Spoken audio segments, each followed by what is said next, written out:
Mastercard Foundation. Please, let's keep supporting her, celebrating her, and cheering her on. She's coming to give a remarks. And as you can see with her hands, so many details. Thank you.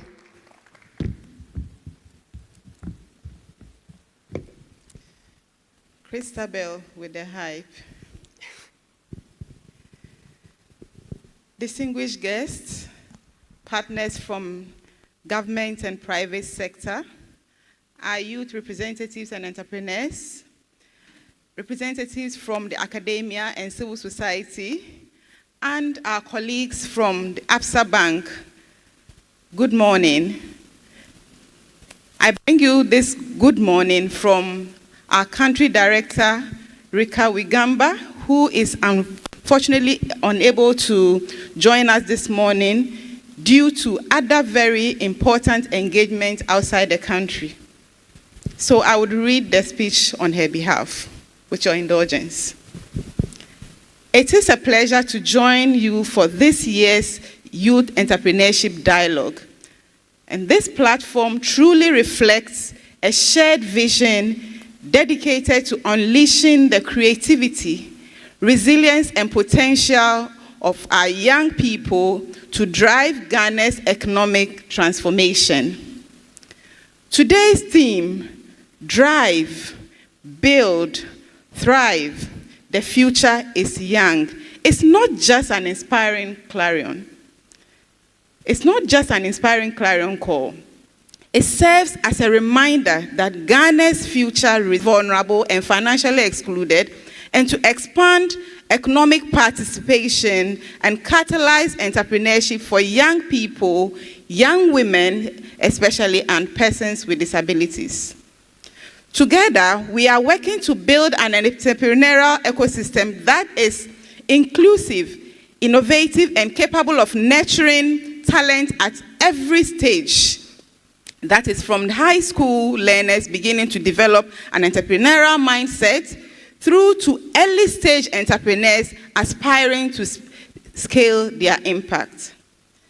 This youth dialogue is one of the platforms through which that ecosystem can come alive.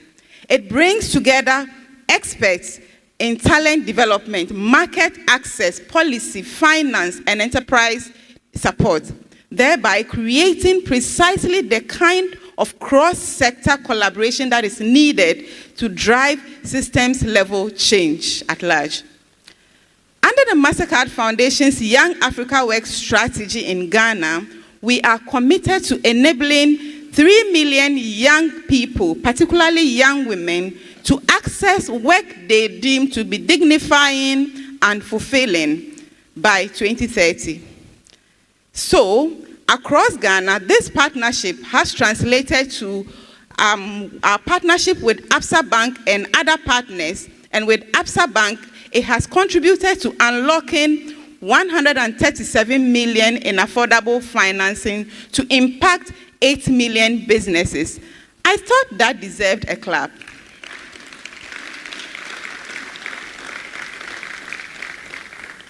Of these 8,000 businesses, 80% are women-led. Sorry, 60%. I believe it's our wish that it will be 80%. So maybe I'm speaking this into the future. 60% are women-led businesses. And over 7,000 businesses, 48% of them are youth-led, have received training, mentoring, and coaching to change their business practices, leading to increased efficiency and enterprise growth, and has further enabled work opportunities for 60,000 young people, with 57% being women. This also deserves a clap. It's not the usual in the space. Of course, we can do better, but with your support. The clap is just a start. But this partnership is more than just numbers. The numbers we have just mentioned or indicated represent human beings. It is also about the inspiring stories behind these statistics.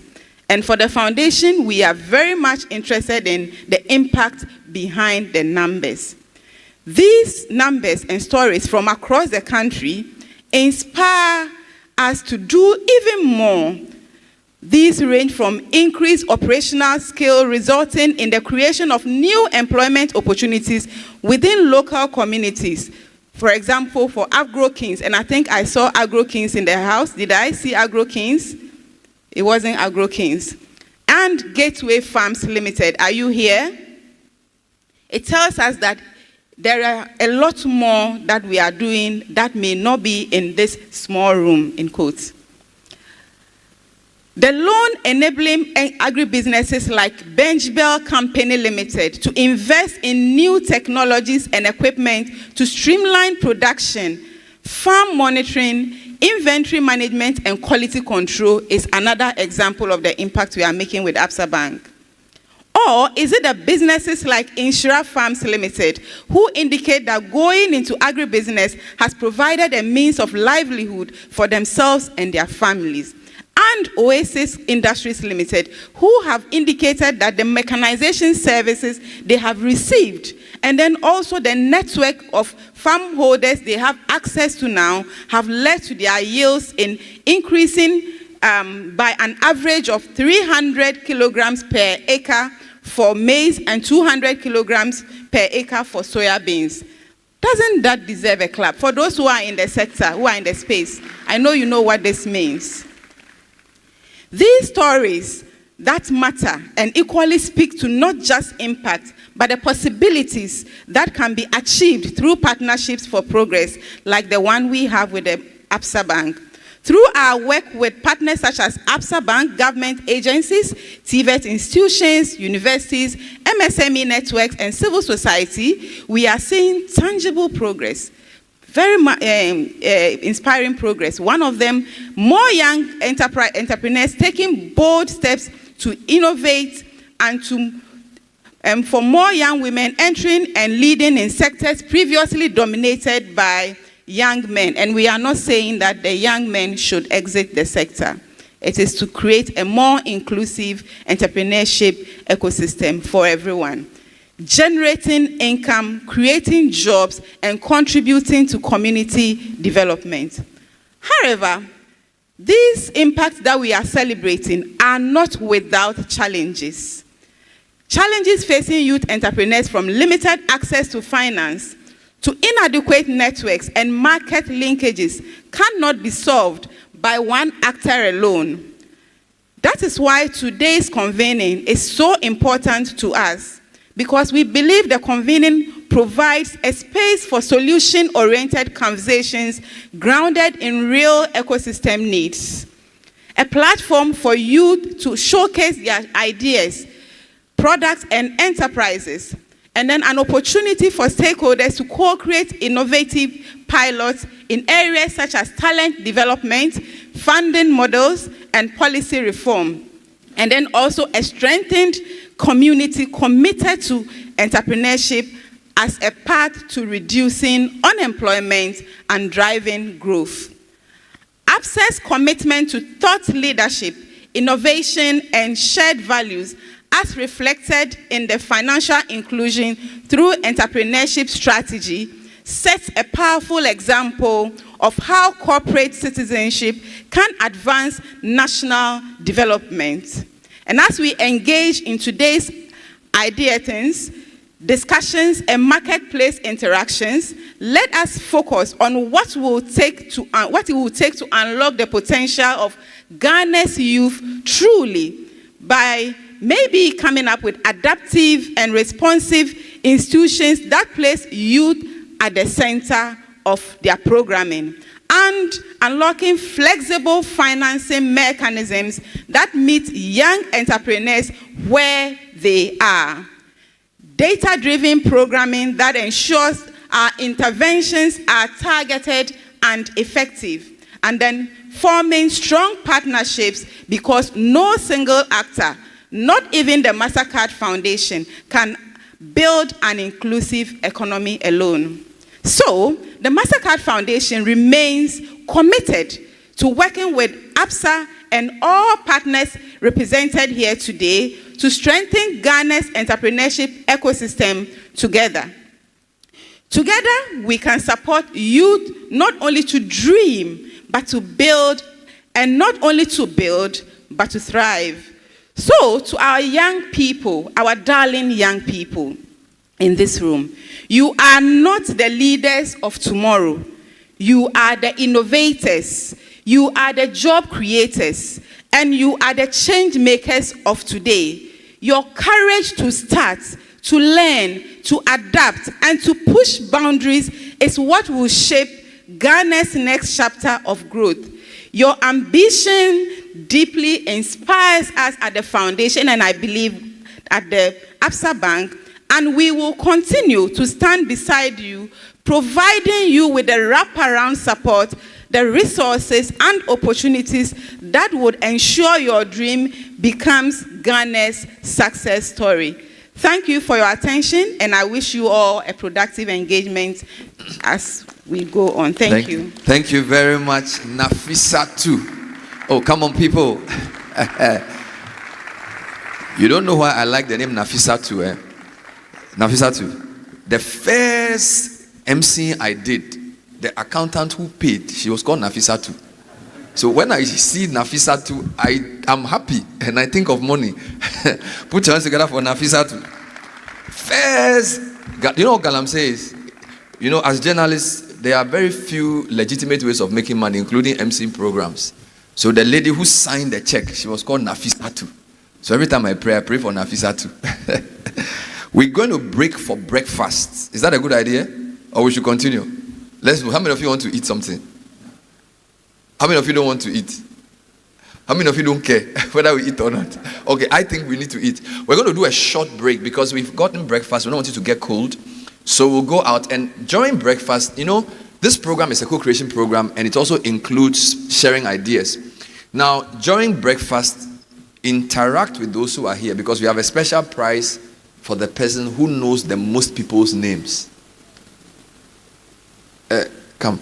So if you can get, come on, Joe, if you can get up to 10 people's full name and where they work, exactly, we'll give you something. So whilst you are eating, be talking. If you don't want the prize, fine. But isn't it a good prize? Oh yes, very good prizes. Something very tangible that you will use forever. It doesn't expire at all. Amazing. So the time is 10:20. How many minutes do you need to eat breakfast? 15 minutes, right? Can you eat in 10 minutes? How many minutes do you want for breakfast? 20. Okay, 20. Oh, I thought 2 minutes. I thought you said minutes. 2 minutes. So we come back at 10:40. So basically, when you go out through the doors at the exit, you turn left. You see a red sort of pull-up banner with eating area. So just get your choice of breakfast, interact, and we'll come back at 10:40. Is that a good idea? All right, so we'll see you soon. And also make sure you take some beautiful pictures as well while you are networking. Wonderful. With, you know, the great background drops, and post them on social media with the great hashtags. Since we don't yet know everybody's name, when you are going, carry your bag.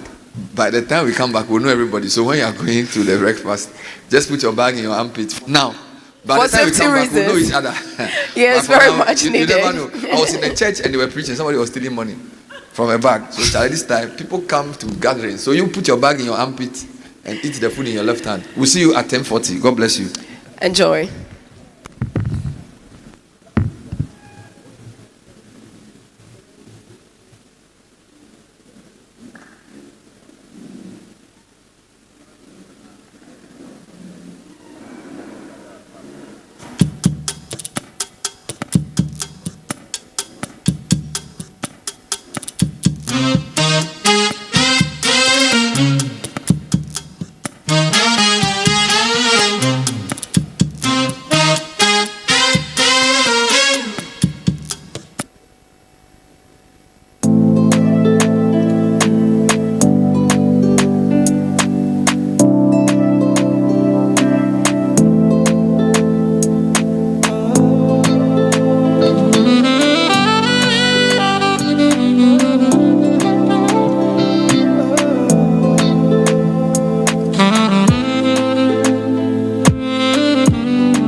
two, two.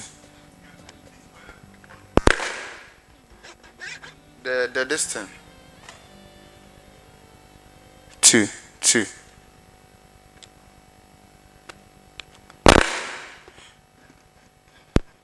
Something Something from there. the corner, either there or here. Hello? Hello?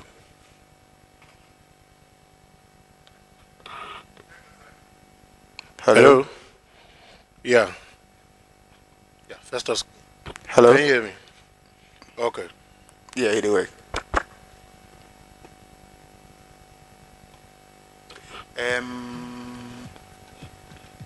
We Barbaro, we will give them this. It was there. You know who work? Far. No, Who no. use it? So the MCs will have theirs. So that one, see, The MCs will have cordless mic just in case they need to walk See. around. wait it. This one is for the moderator here. So that he can, because the other one is for the podium.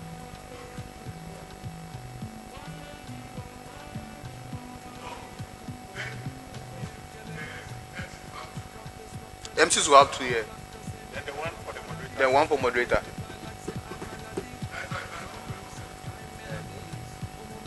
Power. Hello. Hello.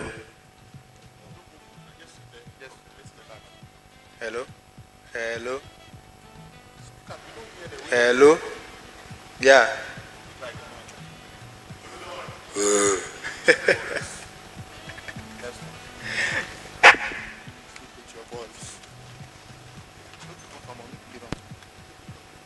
Hello. Hello.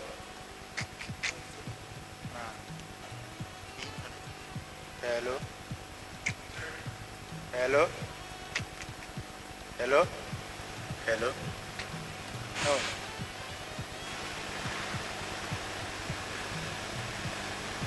Hello. Hello.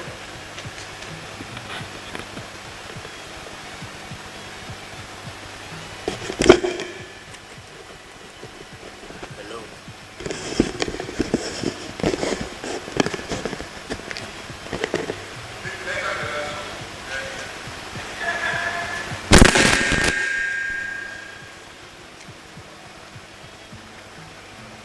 It's not on. The last one is on. 1, 2. Hello. Hello. It's not on. There's no power in it.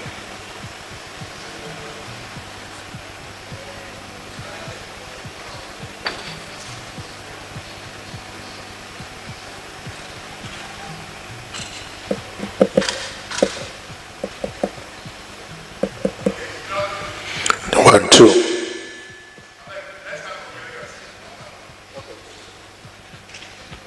Well, good evening. So I want to be an entrepreneur. I want to sell eggs, ostrich eggs.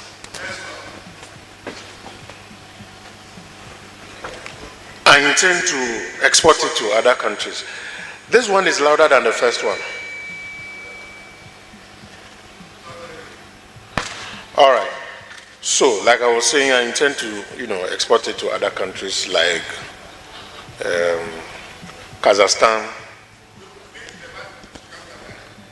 Kazakhstan, Uzbekistan, Ukraine.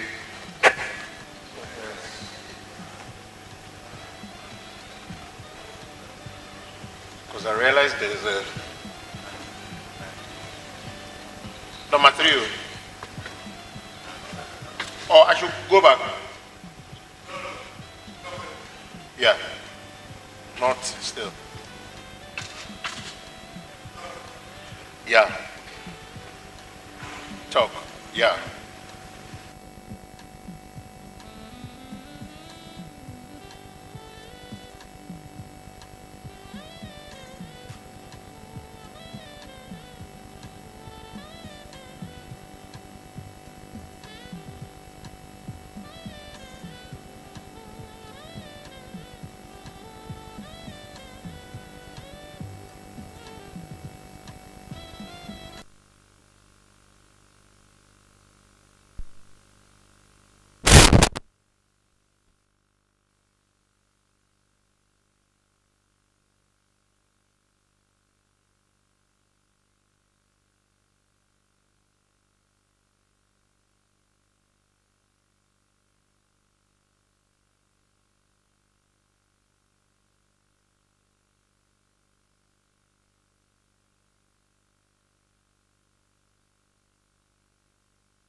Try 1, 2.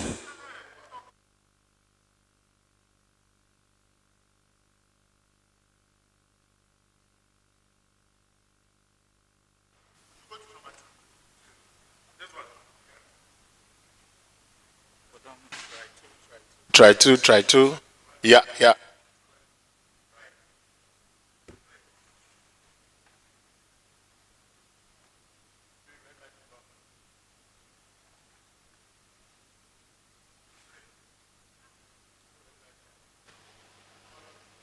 Still off. Off, off, off.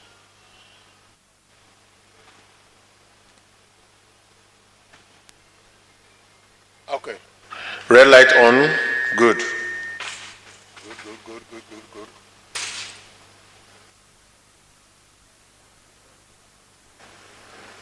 Should I move to the...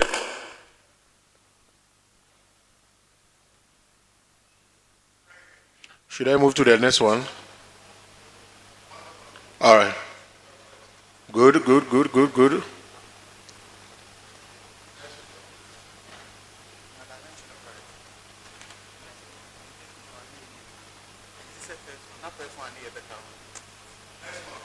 Right.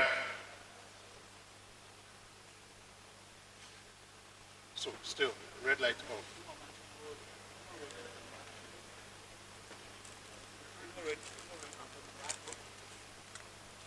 Red light off. No.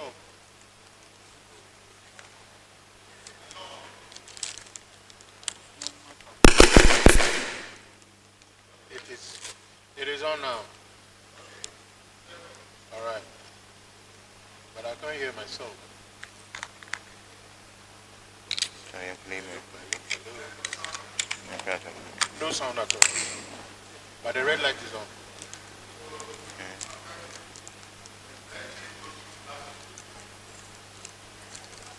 Okay. Okay.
Hello.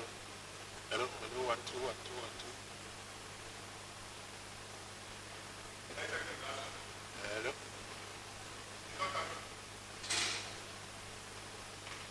No red light. No red light. Nada. Nothing. Nada.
can't I hear?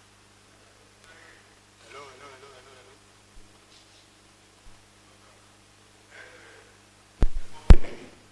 See, meaning there's line. The line is working. Yeah, sound is not coming, but the line is working. Okay. Hello. Hello, hello, hello, hello.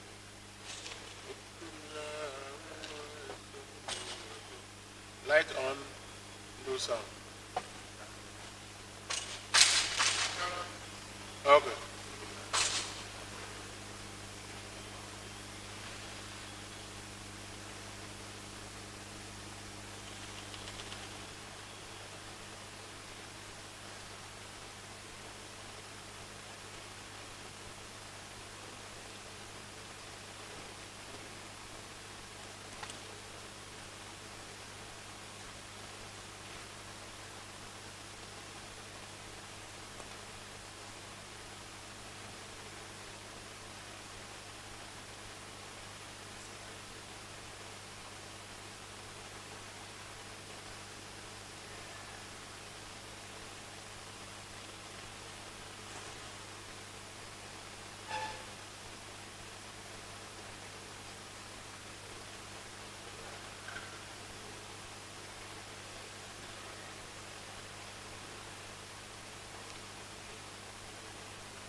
Hello?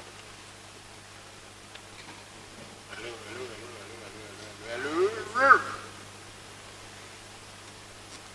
Hello.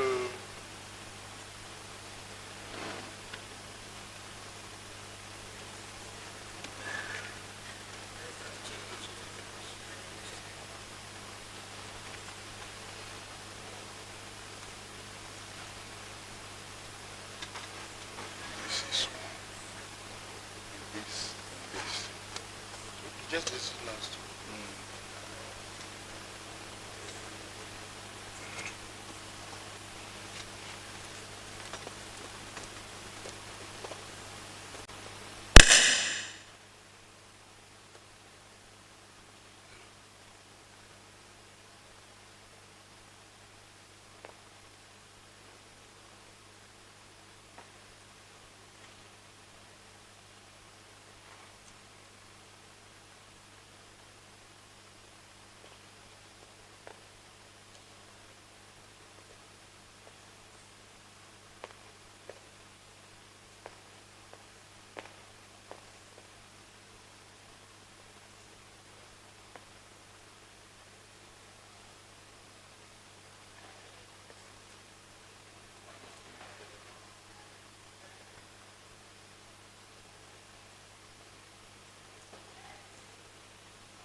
These things are messed up over there.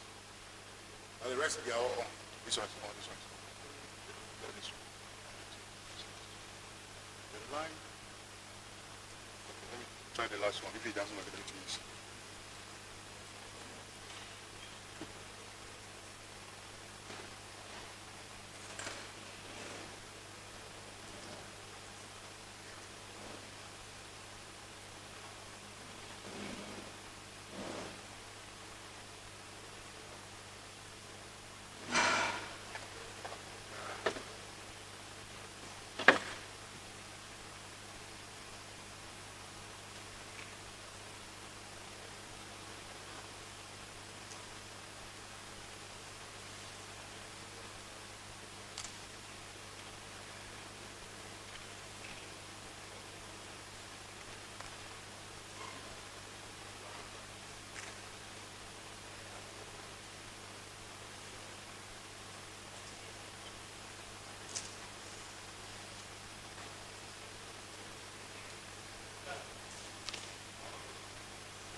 Should I?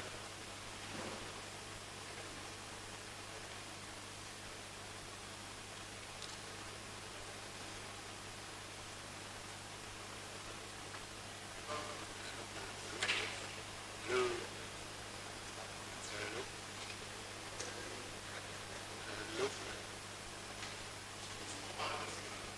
No, sir. Yeah, he's on. The red light is on. Why not this one is on?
Opre papa, opre yo, opre.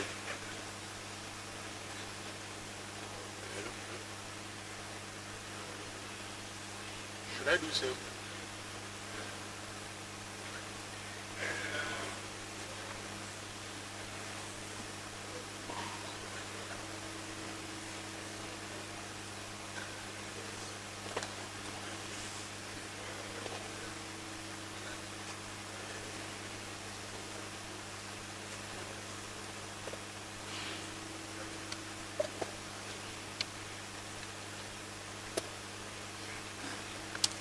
So you could have done the same thing for all of them.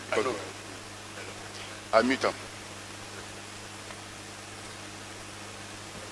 So let me check it.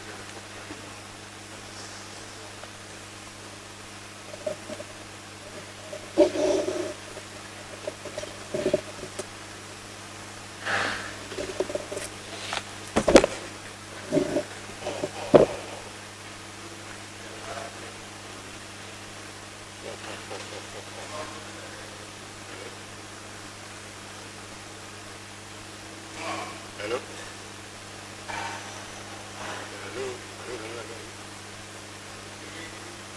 Hello? Say again. Hello?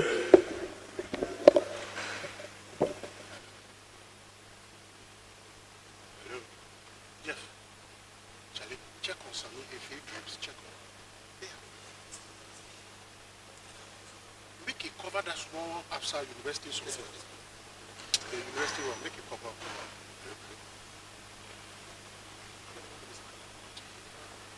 Just this one. Once we are done with it, everyone is welcome.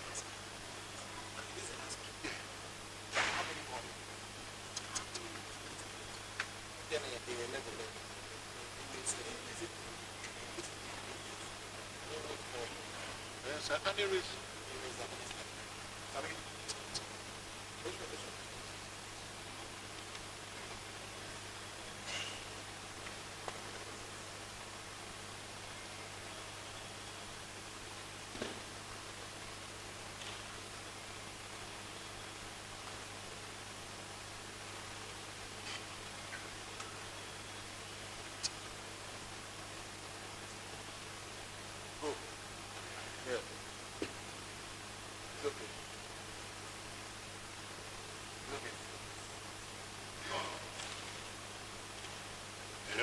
Yeah, it's on.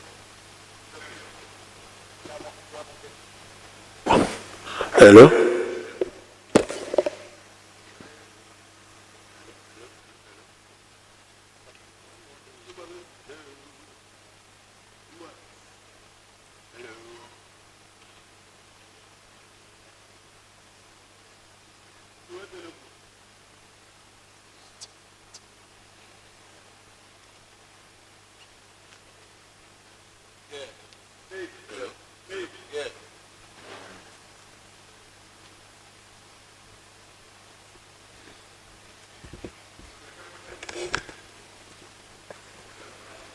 Which one?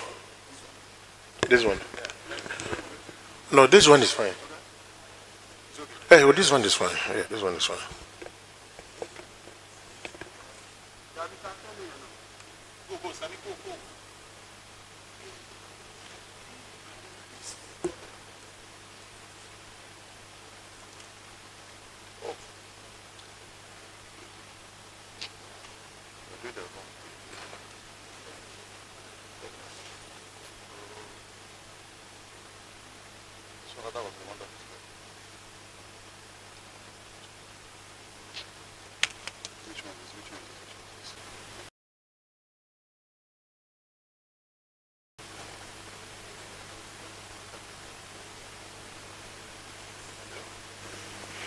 Okay, the red lights. Okay, we are good.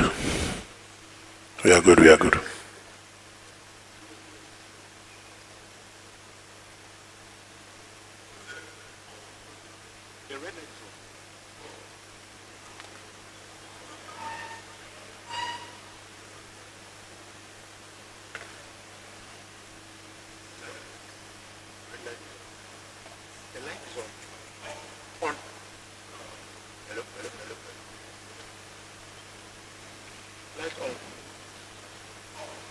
Light is on.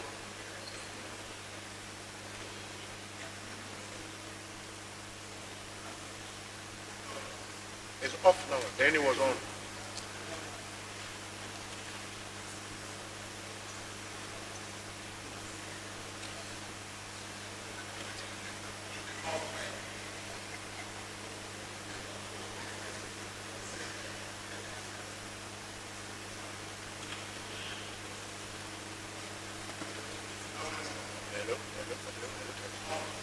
On. It's on. But it's not. The point. Yeah. Still on. Yeah. Hello? What is it?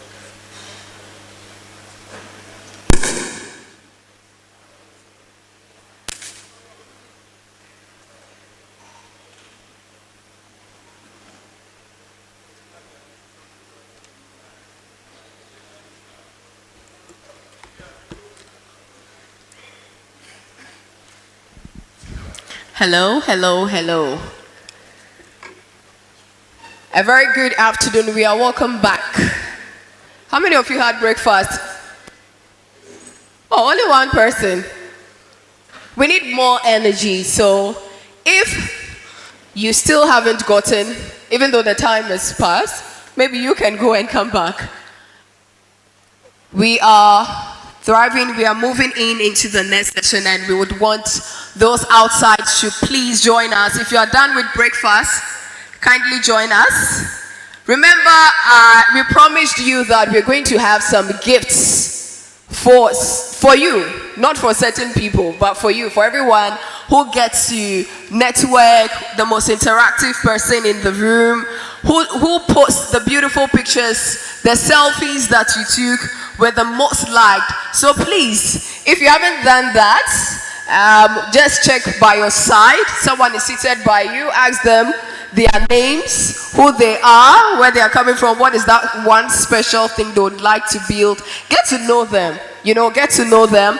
We will be moving very soon into the panel session, which is one of the key areas of interest to all of us here. So we encourage everyone to be in here.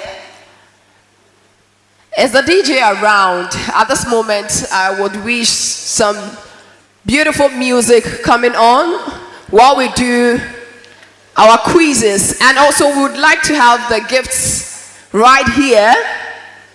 If the gifts are ready, we'd like to have it.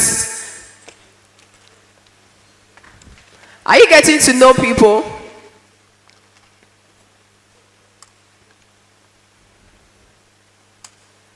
We encourage that those outside should please quickly join us so that we can move and be on time, which is very important.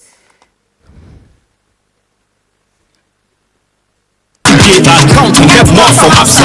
Get account and get more from Absa.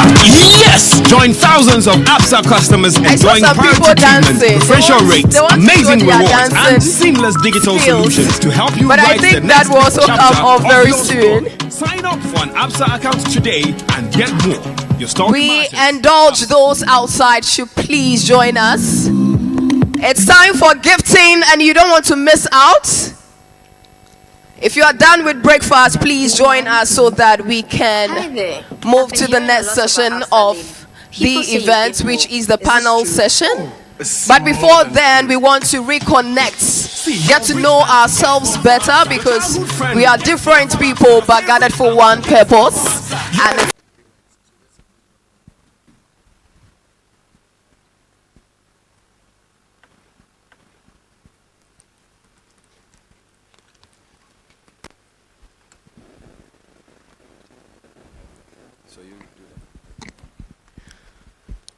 okay, DJ, it's great to have some subtle music beneath while we're having this networking and fun so that the room doesn't become too cold for us. We've gotten out, we've had some hot teas and beverages, so it is important that our system become heated up. How many of us are excited to be here? Let me see by hands, wave. Amazing. So, how many of us know the theme for today's convening? Who knows the theme for today's convening? By the count of three. Okay, we have someone. I hope he's not copying. We have someone here. He said he knows the theme for the convening and he wants to share with us. He knows the theme. So can you be upstanding and share with us? If we catch you reading, because, can you turn back and share the theme? I think he said he doesn't know it anymore. Is that fair? Okay, we have a hand up there. I'm sure Mr. Robert will assist you with the microphone so you can give your answers.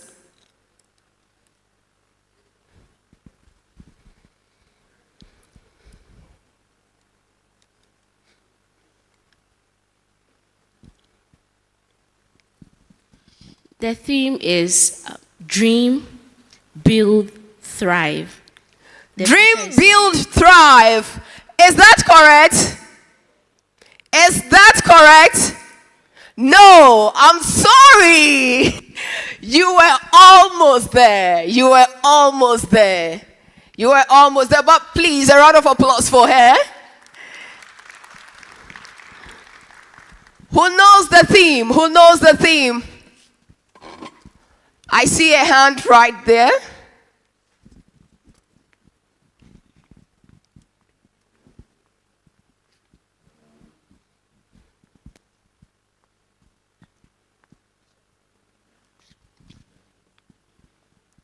Anyone Anyone who copies directly, I'll not give you. I see people pointing, and it's not fair, is it? It's not fair.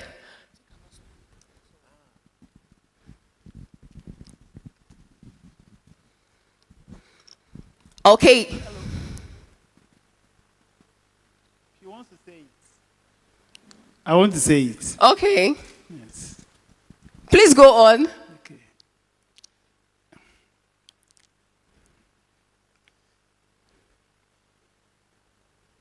So it's about dreaming, building, and growing, and that we have a future that is young. Amazing. A round of applause for her.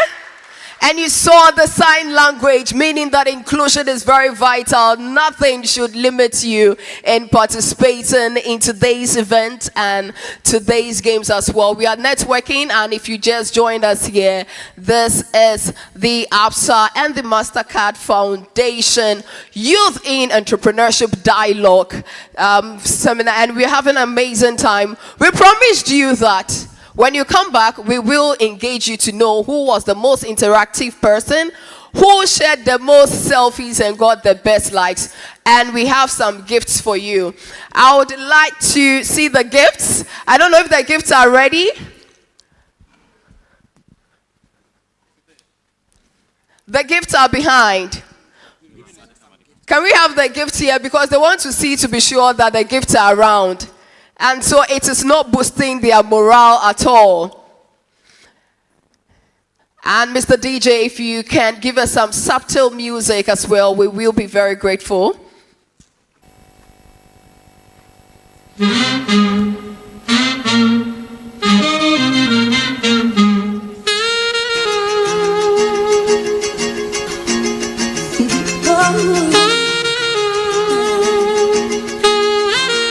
Okay, I'm told that people have already started receiving the gifts.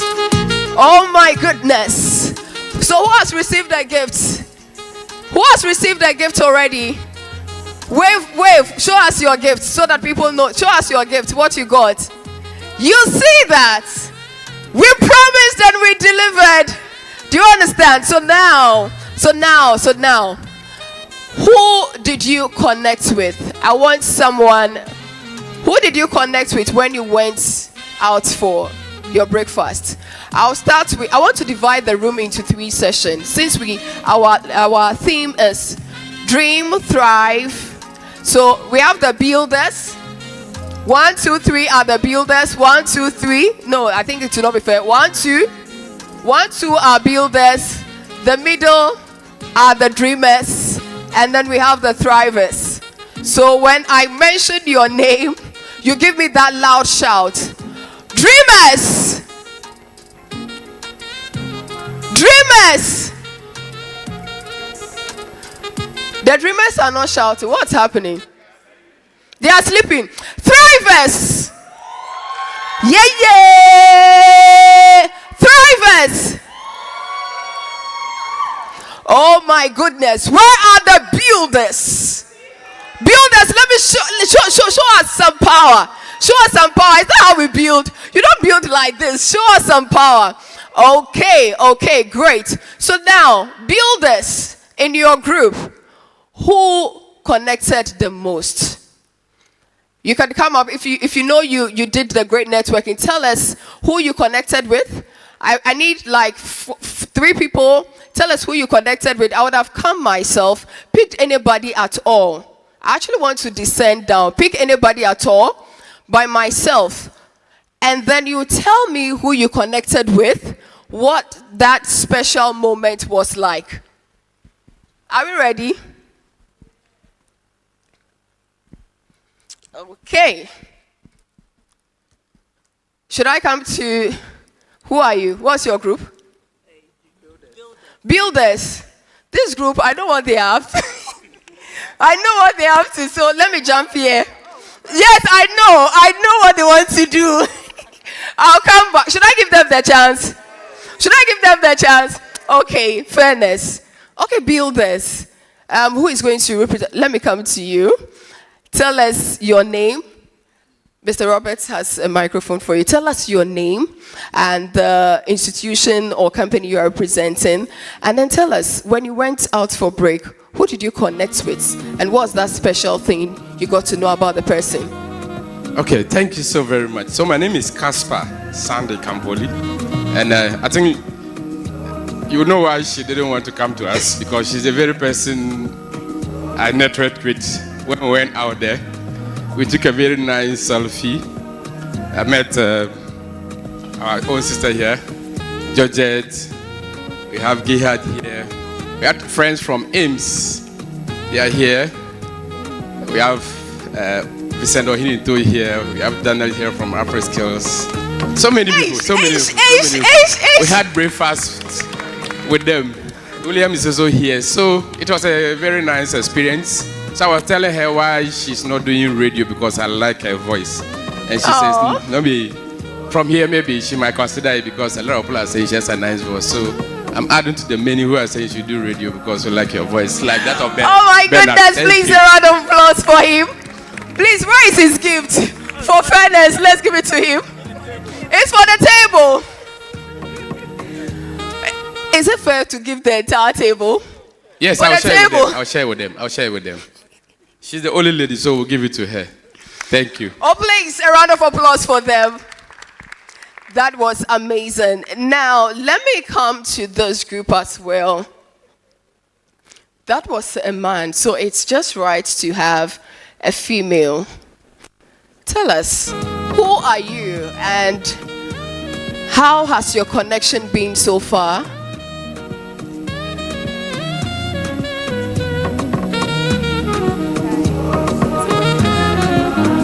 Hello. All right, thank you so much. My name is Irene Enchi, CEO of Krapa Dye Hub. We produce and sell tie-dye fabrics.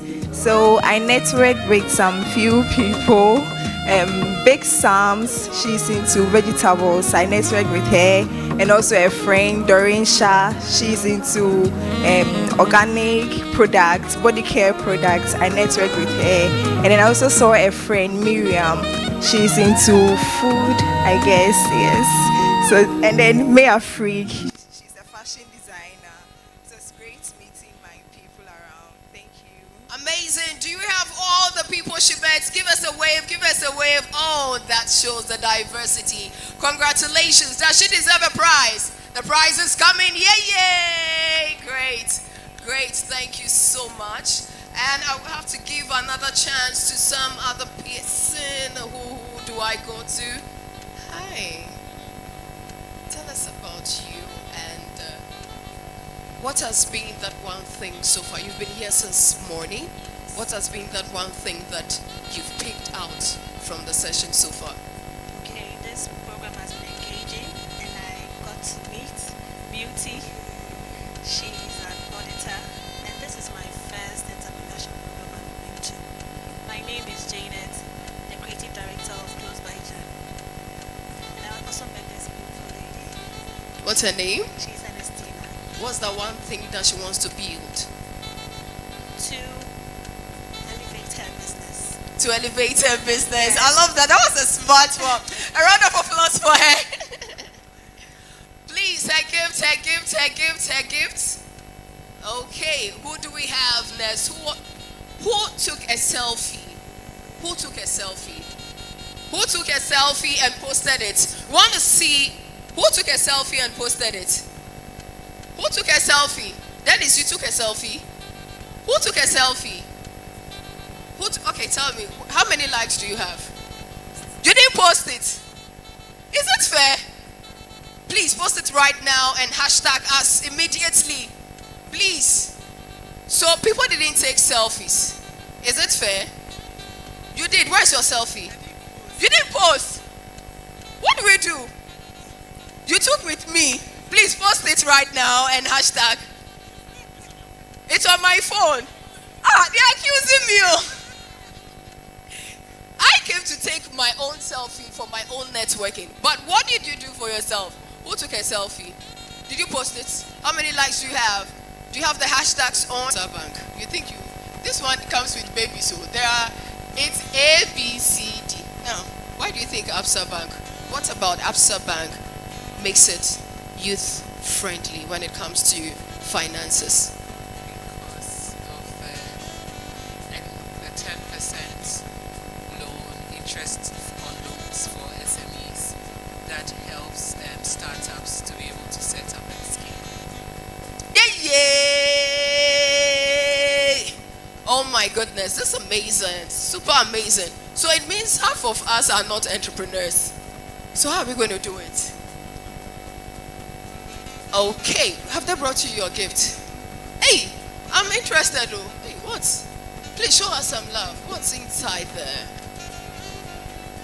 Hey, please, shout out to Absa Bank. Look at this beautiful branded flags. She's going to swag with it too in the office. Do you have an account with Absa Bank? Are you sure? Please, let's check the systems. Let's check the system. Okay, so this is where oh, the builders didn't, so we are almost done.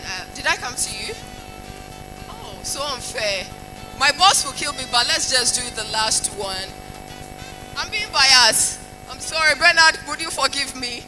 The team says I'm being biased, so we should give them opportunity. Okay, which institution is youth focused?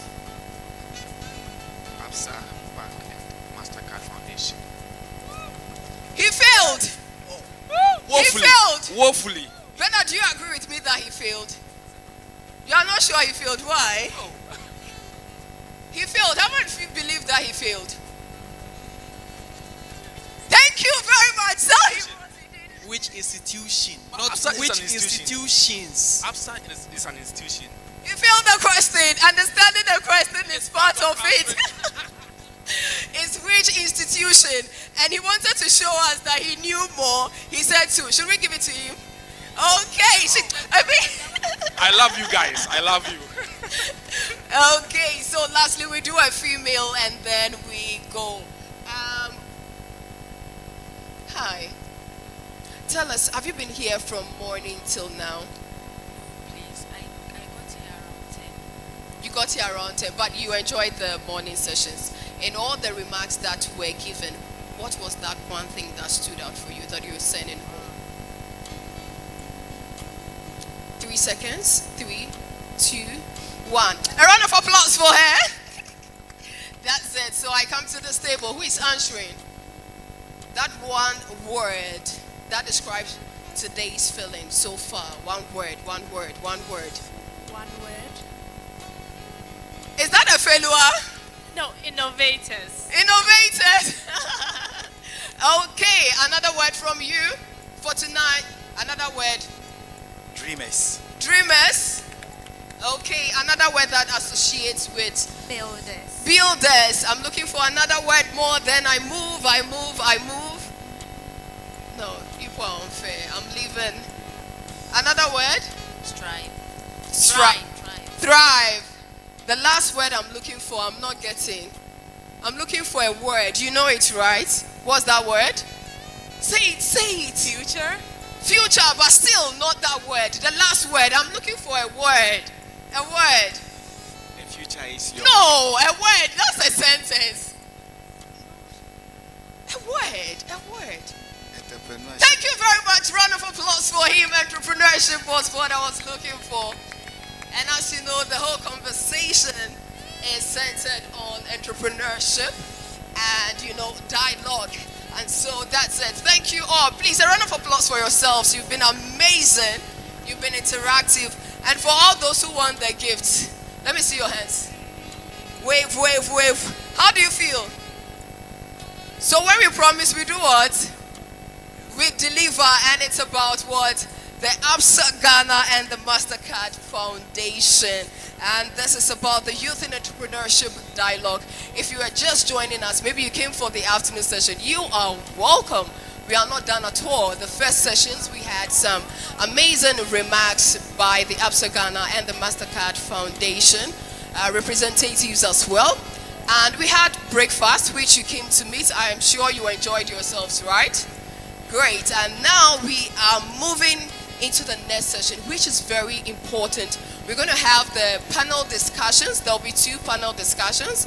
There'll be a first session right now, and then there would also be a second one. And we will also go out to see some of the products and businesses that are exhibited by young entrepreneurs, so we get some ideas as we go on. So please, it is still packed and we're still here. Do not leave us. Take some pictures, post them on social media, and give us the hashtag, because we are building, thriving, and dreaming together. A round of applause for yourselves. Now, ladies and gentlemen, we've got into a very important juncture, just like I said, a place where we move into a place of having insightful conversations to know what do we do as entrepreneurs, how do we navigate our ways, what exactly is the opportunity that is available for us, what can we do and what can we not even do as entrepreneurs. So if you are now coming in as an entrepreneur, or you are an existing entrepreneur, this discussion is very important for you. But before we have that, it is also important for us to have a premise for our discussion. And so there'll be a presentation on the topic, the importance of youth entrepreneurship in Ghana's economic transformation. Ladies and gentlemen, please, I want you all to give, the person coming to do this, if you don't show him love, he will not come. He will not come. So even if you want to be upstanding, please do it for him. Because he's renowned, he's remarkable, he's intelligent, he's everything resourceful you can ever think of when it comes to having dialogues and insightful conversations about development, finance, and economy. Ladies and gentlemen, please help me welcome to the podium, Mr. Bernard Affle. Great, please show him love, show him love. Yeah, yes. Wow. This is amazing. This is the first program I've attended where the co-MC is also doing a presentation. I've never seen someone before. So thanks to Priscilla and the team from Absa. I think Christabel has been amazing. Let's give her a round of applause. Yeah. So the idea is for me to contextualize the panel discussion so that we can flow together. So it's not really a presentation, it's more a few ideas around why this topic of youth entrepreneurship has become so important to us. So what I'm going to do is to just share a few ideas with you, and then I'm going to bring up the panel, and then we'll jump into the discussion. There are 2 panel discussions. The first one, I'm moderating it, and then Christabel will do the second panel discussion later in the afternoon.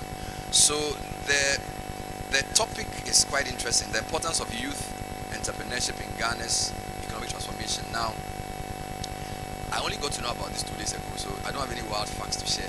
But I'll share a few ideas with you on why this program is very important. Now, you may think you've been invited here because you benefited from a Mastercard program or an Absa program or an EIP program, and it's just as well. But I'll tell you that if you look at where the African continent is and where the global south is, everybody agrees that if we don't accelerate youth entrepreneurship, we're going to have a big problem on our hands. So this is not something that's just sexy. This is actually an imperative for all developing countries. And I'll give you a few statistics to prove this. Ghana's population is going to reach 52.5 million in 25 years. Think about that. We're already 32 million. So we're going to have another 20 million people join us in 25 years. Now think about the number of people who write WASI every year. There are over 500,000. Okay. Now if they write WASI, and when they write WASI, some of them go to university, some go to polytechnic, some go to training college or wherever. In 4 years' time, they are all looking for work. The economy of Ghana isn't generating enough jobs to employ all those people. If you look at the recent budget that was read, 47% of Ghana growth employed a lot of people. But if you build a factory,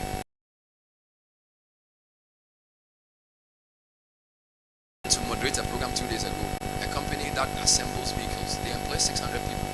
So the challenge for economy is not just to grow, it's to grow in areas that employ people.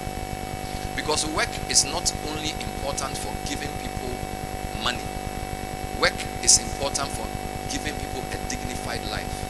Work is important for social cohesion and also preventing crime. So we are not just saying create jobs because people need food to eat, but an economy that doesn't create jobs has a security problem on its hands. It has a social cohesion problem on its hands. As we speak, a lot of Sahelian Africa is in turmoil. Burkina Faso, Mali, all through to Sudan.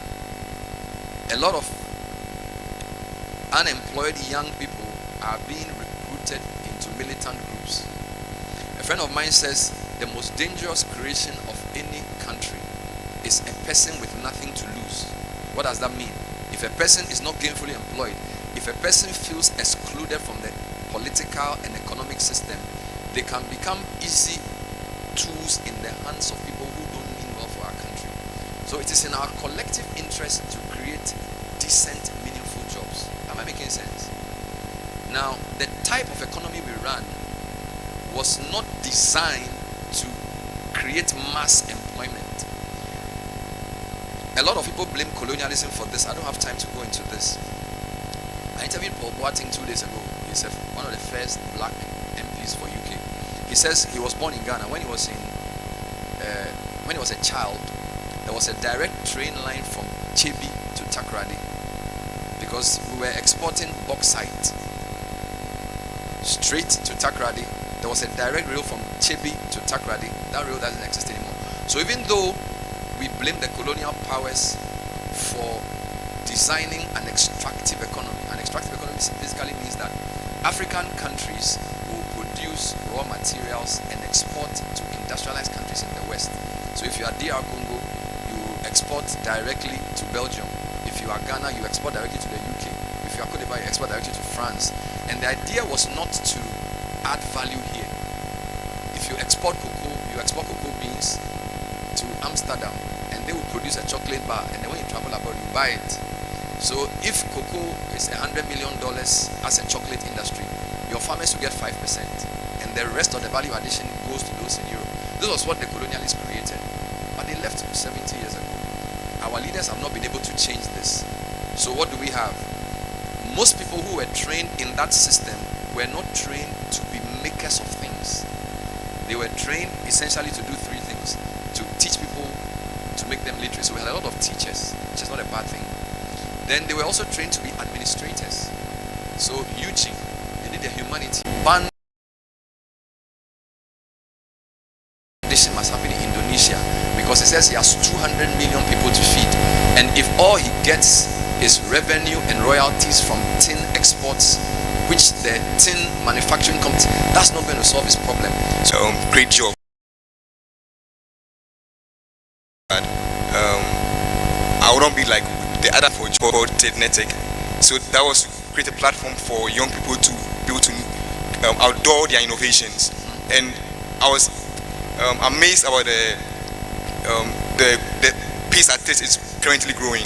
So meaning we need an ecosystem to be able to inspire each other, because we have young people even in other parts of the continent that are doing amazing things in science. I met this young guy from Kenya who has a company called Signverse. Language automation, like we have just issue a prompt like ChatGPT, and then the avatar will do the sign language. That's an innovation. But if I had not been to that forum, I wouldn't have met someone like that. So I decided to create a platform for these people to also raise other young people who want to become like entrepreneurs also, and also create a platform for all the African youth leaders that came from Africa onto the forum. So for you, the ecosystem is important for innovation as well. It's not just the entrepreneurship training, but that it must be done with an ecosystem mindset. Let me take, I'll end this round with William, because William, the finance round you are starting. So let me take Meltwater. What's your view on building an entrepreneurship mindset and ecosystem and all of that? What are your thoughts? I think we are firm believers in this. It's why we started this program in the first place, because as of 2008, you can imagine that if you told someone about entrepreneurship, especially in Ghana, it would be pretty much a new concept to them, because it's naturally finish school, go and find a job, do your own thing. But over the years, we've seen this as a pathway for a lot of young people. I'm seeing it a lot, especially on campus. A lot of the programs that we do now, that we are looking for startups to join our programs, you are realizing that people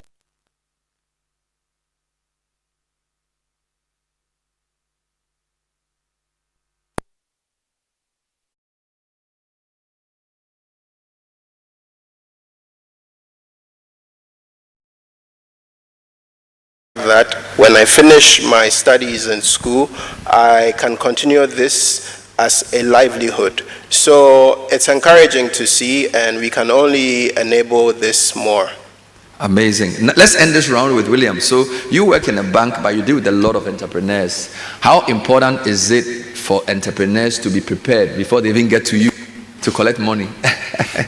Bernard, is very important. And I'm going back to the theme where they say we should dream, and you can see dreaming in the eyes of young people these days. In our days, earlier, you wouldn't get people wanting to do all these. And so that you prepare yourself, you need that to stabilize before you even go on to start looking for financing. Wonderful. So some financial institutions generally are quite averse to younger people. This is ITC based in Geneva. It was a global survey. So it's not like I'm putting it somewhere. Why is that generally an issue? Let's start from there. William. Ben, I would be happier if we did that survey in Ghana. No, it's a global survey. Global survey. Global survey. I'm saying Ghana because I wanted to understand how much our entrepreneurs have engaged financial institutions to understand what is needed. Okay, so I'm sure people would say, when I go to the bank, they'll ask for collateral, which I don't have. And that is true. We may ask for that. They will ask for your financials, which I don't have. They would ask for, the governance structure, which I don't have. They'll ask for so many other things that I don't have. The question is, are we preparing ourselves in these areas? Are we finding out what the financial institutions need, and how do I engage the financial institution to be able to overcome or find ways around these challenges? Mm-hmm. Yes, it's true that there are challenges.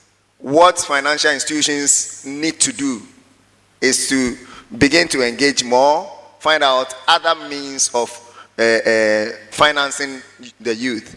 When you come to the financial institution, we'll ask you for your bank statement. Mm-hmm. Definitely, the entrepreneur at that age will say that, look, I don't have.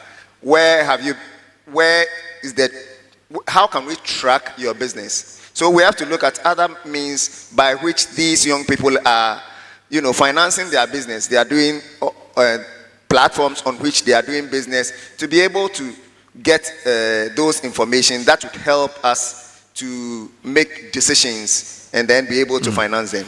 Let me come to Hininto. What type of financing model would work for young entrepreneurs? Give me one or two things that finance people should think about if they are going to design what I call age-appropriate finance for our young entrepreneurs. Okay, very well. So I'll talk from the point of the state, because I work on that.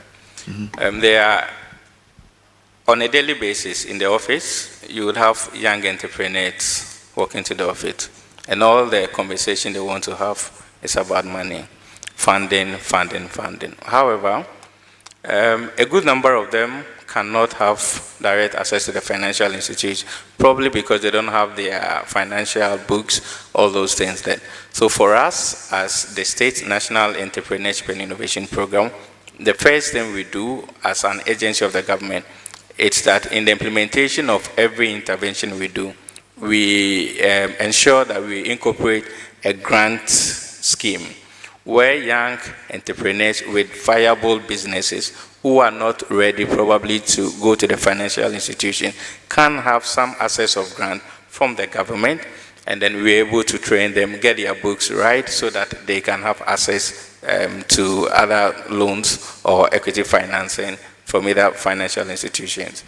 Wonderful. Don't forget that part of this also requires having the right range of financing. So William is with a bank. Don't forget in my presentation, we have investment banking long term, we have commercial banking, we have social banking, and we even have grants. So do we have the right breadth of financing available? Because I don't see why a starter who's doing tomato-based soap should come to William with no experience. Your type of financing may not work for him, but there may be a different type of financing that works for him. Right. There are venture capital, long-term patient capital. So I think the question for the panel is, when you scan the Ghanaian economic or financial sector, do we have the right range of financing options available? Who wants to tackle that? Okay. I mean, well, so from what I said, we do, but it may not actually be very adequate, in the sense that venture capital trust fund, you can have access to funding, either debt or equity. However, for you to have access to those funding, you need to get your books right. You need to get everything in order before you can have access to that. And so that is why the state has a very important role to play to ensure that we train them, we ensure that their books are intact, and then expose them. So from the start, we're able to provide a bit of grant component. Once their businesses are actually trying to take shape, then they can have access to loans from the financial institution and venture capital trust fund as well. Desiree, what should financial institutions do to make it easier for young entrepreneurs to get access to the right type of finance? I'm asking for your advice now. Okay, so I'll still speak from the technology side of things. One thing that, like he said rightly, that what the financial institute look at is your books. But a business starting out that's less than 1 year might have nothing in their books. So, but I or he giving out the money needs to know that the money I'm giving out to you, I can get it back, or I can get my interest. So, meaning that means I need to know the business I'm giving the money out to. So that's trust. I need to build the trust with the entrepreneur that I'm giving, because I've not seen your business model. I don't know if it's going to thrive. But I need to trust you to give you the money. So currently, we've worked in that space for a long time. Like we work with young people, entrepreneurs, SMEs, and all that. So currently, we are building a platform that does individual verification and business verification. So it kind of takes off the burden from the financial institution in doing the verification or compliance on the business they give out money to. So you go to the bank to even create a bank account. They ask you to do a direction of a map of your house. You take a pen and begin to draw. That data is not really reliable, because probably the bank will send someone to go and check that location out. They may or may not do that instantly. And then you still create an account, go ahead and create an account. So we are looking at building a platform to create that verification for, so meaning the banks can now leave that verification process on us. Then we verify the business and individual. So you can start a business from scratch and still have access, because you are a Ghanaian, you have a Ghana card. We can know your location using maybe your meter and all those things. Yeah. So, yeah. Wonderful. Gerhard, the last question on finance. Does Meltwater train your entrepreneurs in access to finance too? Because I know you do a really good job with the hard skills, the coding, and all those things. Does the training include how to be finance ready? Can you talk to us a bit about that? Absolutely. We have targeted programming that dwells a lot on this, not just access to finance, but also being investment ready. So depending on the duration of the program, you find that we spend a lot of time preparing the startups that we work with on understanding the climate they are working within, how to position themselves for the opportunities that come their way in terms of financing, and how to even approach the different stakeholders that are able to offer these financing mechanisms. The beauty is that we even test that with funding itself. We are appreciative of this partnership between the Mastercard Foundation and Absa, where we have had the opportunity to work with 2 cohorts now.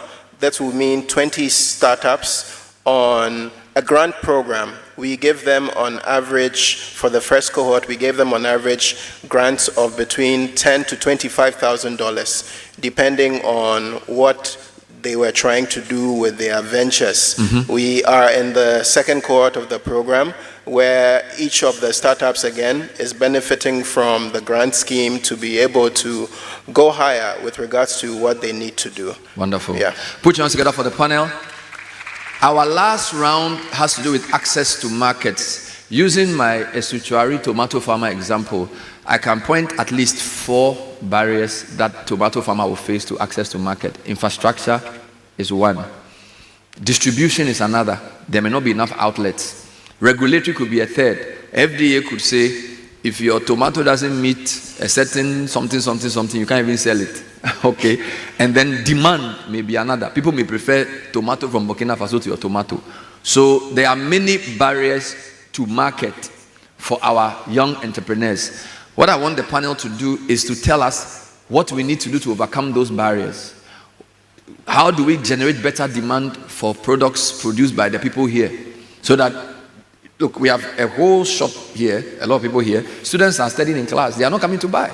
How do we create better demand for their products? How do we help them overcome regulatory barriers? How do we get them to have their products at the right shelves? That's the question for us for the third round. Who wants to go first? Yes, sir. So I think the first thing is testing and validating the market that you are trying to serve. Right. Because at the end of the day, it's about supply and demand. There are products that you don't see ever advertised, but they are almost always selling. It's because the market needs them. So being able to ensure that you have a product that the market wants or needs is important. And that's a big part of the programming we run, because you see that many an entrepreneur are obsessed with the idea that they have. They think that, oh, okay, cool. I think what I'm doing is something that people would like. But have you gone out there to test the market to make sure that people actually need it? So being able to test, validate that market is the first step. And I think it will lead you on to other things, because then you find new ideas or new pathways that you never thought about in the process that can help you scale whatever it is that you are doing. Wonderful. So first solution, test and validate the market. Who else has something to add? Bernard, let me just say that in some instances you have the market, okay, or you are developing the market. You need to get your buyers to trust in what you are doing. So they should trust in your product. That means that you are putting in, when you say that you are supplying them at this time, it gets to them. You are reliable. You are reliable so that they can plan with you. You also have to ensure that your product is of value to them. I mean, as young as we are, instead of selling the tomato, just on the open like that, you can package it in a very nice way that would be more appealing. The other point I want to make when it comes to youth is that, where is your market? Where do you locate your market? If you want to reach out to the youth, I'm sure, like you're saying, we have the stands there, they are not coming. They may not come because that's not where they want you to sell to them. They want you to sell to them online, or they want you to package it and bring it to where they are. We need to identify where they are so that we can reach out. I mean, there are different segments of the markets that you may want to reach out, and you have to study what would be the appropriate distribution channel to get to them. So we've got 2 points from William. Build trust and reliability, and then you need to locate the market where the market is. And that could also mean the online channel, which I think I will ask Meltwater to comment on later. Because markets are no longer physical locations. And I think you guys have the computing power and the wisdom to help build virtual markets. Before I come to Desiree, any other thoughts on how do we overcome the access to market challenge for our young entrepreneurs? Great. So for you to get something, it means that goods or service must meet the standard you require. And so it's also important that we get our entrepreneurs to produce to meet the standard. I used to buy a local shoe in Kumasi. You wear it and everyone knows that, Charlie, there's something wrong with the finishing. So I had to stop. But there's another new guy in Accra who does a good job. So just to meet the standard. Also, it's also very important we provide platform for young entrepreneurs to be able to showcase their innovations and the entrepreneur. And so for me, this initiative is good for a good number of these innovators to showcase their innovations and their businesses. I think there's a young lady I met here. We met at an event 2 months ago. She's into tie and dye. I bought one. I wore it, and everyone was like, lovely. I've met her here. I'll buy again. And so let's create opportunities also for them. You give them money. You give them skills training. Why don't you also do market storms with them to say NEIP market on campus? The 50 businesses we've supported, we are selling their products Easter Sunday at some location. Mumbeto, NEIP. Don't you think that would be useful? So at NEIP now, we are implementing the government's flagship program, the Ejumera program. Thank you. And one key aspect of it to enhance market is what we call the Ejumera Trade Fair, where all the 10,000 Ghanaian youth enterprises we are supporting yearly on a zonal basis would create the platform for them to showcase their innovations and their enterprises. So Ejumera Trade Fair, put it on your diary. When is the next one? We all come there with our products. I didn't know about Ejumera Trade Fair until today, so at least it's good I asked. How many of you know of Ejumera Trade Fair before today? Some of you knew. You didn't, but you know now. So the next one, is it Christmas or next year? Early next year. Early next year, Ejumera Trade Fair. We are storming there. Yeah. I'm giving the last word to Desiree. What else can we do for young entrepreneurs to help them get access to markets for their products or services?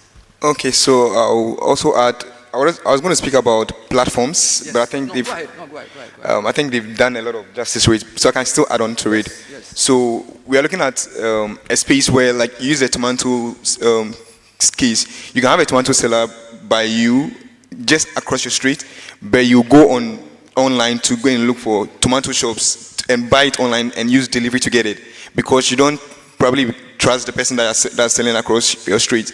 So it's more like the young entrepreneurs need to look at platforms than trying to sell to just your surrounding, because someone might be manufacturing a tomato product and well packaged and is selling it online, very beautiful, and people are buying from that person than you that you are selling across the street. So young entrepreneurs need to take advantage of platforms, because now if you are not online, you're not selling. If you're not online, you're not anywhere. So another thing is visibility. That is social media marketing. It doesn't cost much to get a website for your business, and you don't need to have your company registered before you have a website. Unless you are going for maybe .com.gh domain that they will add for zero requirements, but you can buy a domain online and have your visibility there and build and begin. So that becomes more or less your route to formalization, because you don't need to register your company before you start a business. So because I've been in a space where after university I wanted to start a business with my roommate. I was 26 then. We started out. By the time we got our first contract, we were out of market because we didn't know how to manage the money. All the money went back to where it came from, and this was a government contract, and then that company failed. So I know and understand that startups fail after 1, 2, 3 years. So, but it's visibility. That's what matters. So get online, get visible, and know your product you are selling. Yes, I believe that's the approach. A round of applause for the panel. Desiree's point on platforms is very important. A friend of mine was telling me about a platform they built for people who want to buy food. Now, beyond visibility, there's also optimization. So, for example, I live at East Legon and I want to eat kelewele. A good platform can give me, if the platform has 50 food vendors, it can aggregate the kelewele joint and rank them. So I picked the one. Then you can also do location-based. So Kelewele Osu or Kelewele Madina, Kelewele Adenta. Do you follow? Yeah. So the platform is not just important because it gives you social media visibility. It also makes it easier for the person buying to make a choice. Do you understand what I'm saying? By also then linking you to a boat food or whatever. So the platform economy is a very powerful thing. And it's a way of leapfrogging. You may not be able to have a billboard at East Legon or advertise on City FM, but for maybe a small amount of money, you can be on these platforms that is the Uber of food, right? Uber Eats type of thing. And you'll be surprised that somebody from Cantonment will call you in Adenta, and because your Kelewele is so highly rated, even though there may be a premium for the transportation, they'll still buy it, right? Because you may not be able to pay for an advert on air. So the platform revolution is a very critical part of the business thing. And one of the things we are supposed to do here is to enable small businesses by using the power of platforms to help them cut through the difficulty of market access. So it's a very important point. Even though you didn't clap for him, it's a very powerful point. You know, it's a very powerful point. Now, what am I going to do? I've done 3 rounds of questions. I think we need to open the floor. Is it making sense? Do you have anything to add? Do you have anything to contribute? We've discussed 3 things. Why do we need an ecosystem approach? That was point number 1. Point number 2, how do we deal with the issue of access to finance? And point number 3, how do we deal with the issue of access to markets? To check if you have been listening and you have not been sleeping, I want to take a few comments. So mention your name and your institution, and then you can either ask a question, you can contribute to the program, or even disagree with us. We are very happy to hear from you. Thank you. The mic is off. Make sure the light is on. Thank you. Yellow, orange light. Is it on? Technical guys. Okay, come for my mic. We need it because we have an online audience as well. So please use this one. An online audience, thank you for joining us. Let's give them a shout. Let's give the online guys a shout. My own is not really much of a question, but a contribution. So we're talking about entrepreneurship being a part of the school curriculum. Now, I think growing up, I went to a government school. So we did a lot of creative arts.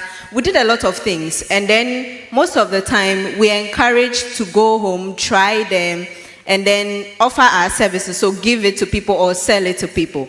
I think we were doing those things. We were training entrepreneurs, but we were not letting them know that that was what we were doing. So at the time, we were even asked to create disco lights with calabash, traffic lights, crocheting, all those things. And we'd sell them, we'll make money. But the knowledge to be able to sustain that and see that going beyond a hobby or a creative activity was what was lacking. So if that conversation should come up again, I think it should be more of a matter of letting students know or the pupils know that they can carry this on and it doesn't have to end in the classroom. I'm Ivy and I'm a digital content strategist. Give them the mic from the back if it's working, or they should use mine. Ivy, a digital content strategist. Ivy, did you agree with what I said about platform and what they can do? Wonderful, Ivy. So check her out. Ivy can design a digital marketing solution for your business, help you get content online. You sell everything in 1 week. Ivy, am I lying? Powerful. So when you finish, go and see Ivy. I need a mic because I need to talk here. Otherwise, if I give them the mic, the team will run away from me. So who wants to go next? Okay, madam, please rise. Or should I come to you? Should I come down? God gave me long legs for a reason. Hey. All right, let's hear from you. Okay, good afternoon. My name is Princess Nama Batanye. I'm from a software development company, Great Space Digital.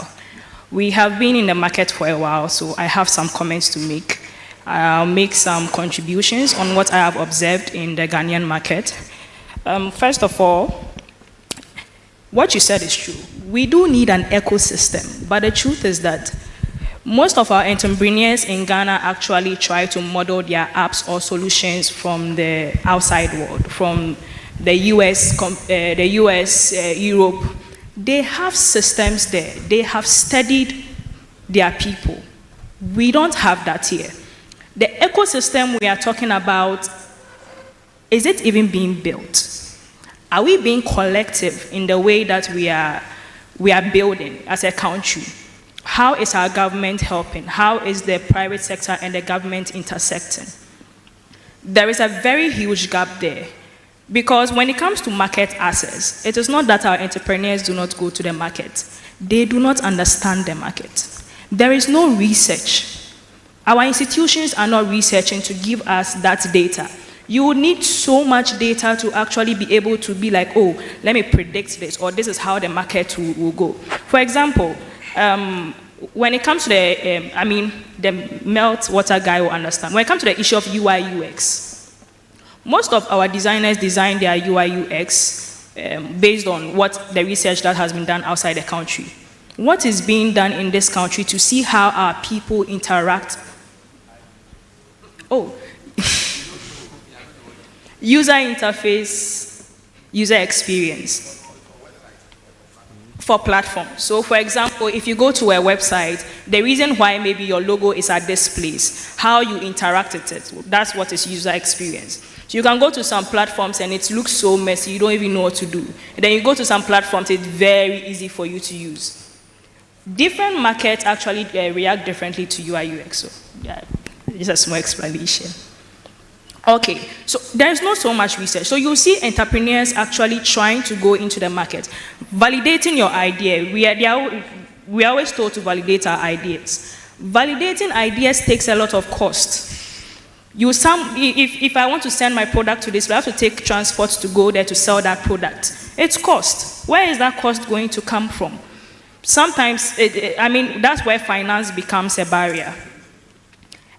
Research. We need a lot of research, and we can't be doing all the research as entrepreneurs. We need our educational institutions to make our students make that research for us, so that by the time we are coming up with solutions, there is something for us to actually rely on. Also on the problem of structure. Yes. There is something that we are not looking at, the law. Most of our entrepreneurs, they know nothing about the law. I'm a student of the Ghana School of Law. The biggest, should I say, barrier? No, importance, like what I bring to my team is actually helping us a lot, because you meet a lot of entrepreneurs, they have good ideas, they don't have any structure at all. But they think some way, somehow, if they're going to stand in front of an investor, they are going to somehow sell their idea without structure. There's a lot of chaos. You've mentioned the need for appropriate research, the need for understanding of contextual markets. You are mentioning law and structure as well. That's fantastic. Thank you. Thank you. Don't you put your hands together for it. Now, you spend a lot of time talking, so let's do one minute. Where's the mic? Give it to the lady next to you, behind you. Oh, you've already taken the mic. There's a gentleman here. Oh, you already have the mic. Hey, okay. Okay, go ahead. Okay, thank you. Name. You're also coming to read. Hey, Charlie. By the way, we have breakout sessions where these ideas we brought together. So we actually want you to question the panel or just comment on what they are saying. Your general points on your phone, when we do the breakouts, you can bring them up, right? So let's go to you. So my name is Frederick Sogwin, co-founder for Zane Organics. We make soaps from tomatoes and body oils from tomatoes. So to comment on what you said about the mindset thing, you made reference to the Asian countries changing their narrative. Now, in Ghana, for entrepreneurs, this is what we experience on a practical basis. An average Ghanaian will come to your stand or your product, and then the first thing they expect is utmost perfection. But these other markets that we are comparing ourselves to had to conscientize their mind to support, to shape the thing to perfection. But the first thing you experience from a Ghanaian is a negative reaction. So how then would you then encourage the entrepreneur to build to that level? So it's something we really have to look at. The mindset is extremely important. So that's the Thank you, sir. Where are we next? Who has the mic? Yes, madam. Hello. Okay. My name is Sandra, and I'm a fashion designer. I think my question is similar to hers. So with the issue of marketing, When you come to the fashion space, we have a lot of fashion designers in the country doing a lot. But then if someone wants to buy, you go to TikTok and you see that they are ordering from Nigeria. And then at the end of the day, when they don't get what they want, they come online and rant. So I want to ask our panels, what should we do? Because we have ticked all the boxes. We have the website, we have the visibility, we have the engagement, yet the Ghanaian people want to buy from outside. What do we do? Have you asked yourself why they want to buy from outside? No, stay there. I'm asking you, do you know, have you asked yourself why they want to buy from outside? Why do they want to buy from outside?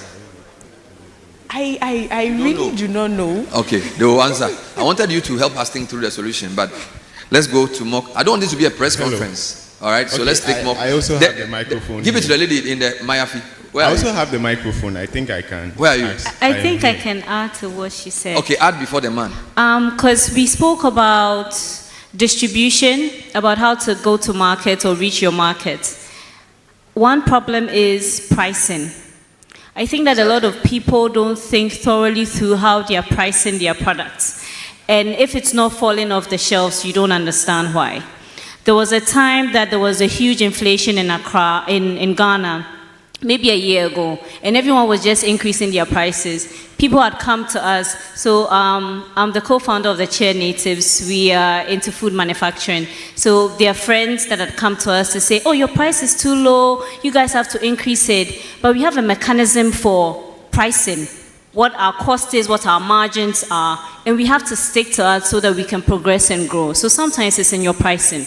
Charlie, thank you for that one. So the gentleman, and then let's move the mic to the lady standing. Yes, sir. So I have a question for the whole panel, and maybe Mr. Gerhard can do me a favor answering. Yes. I want to know, as a growing up entrepreneur or maybe a student, do you actually need your career, or should you just focus on being an entrepreneur? I'll give a little background around this particular issue. I was a nursing student when I started this whole entrepreneurship journey, and I started developing food ventures, I started developing climate tech solutions, and a whole other things. And I did it with passion because I didn't have passion to study nursing. I only studied nursing because my parents wanted me to study nursing. And in this journey, I missed exams, I missed classes to pitch out to investors and to sometimes work on my own entrepreneurial projects. In the North nowadays, I see so many young people coming up into the entrepreneurship space. Even though I took the path missing some exams in my career line, I still had a backup and graduated with second class upper in the nursing school. But some of these people nowadays, I see that they tend to focus so much on the entrepreneurship that they also feel like they could miss the exam, defer the courses like I used to do.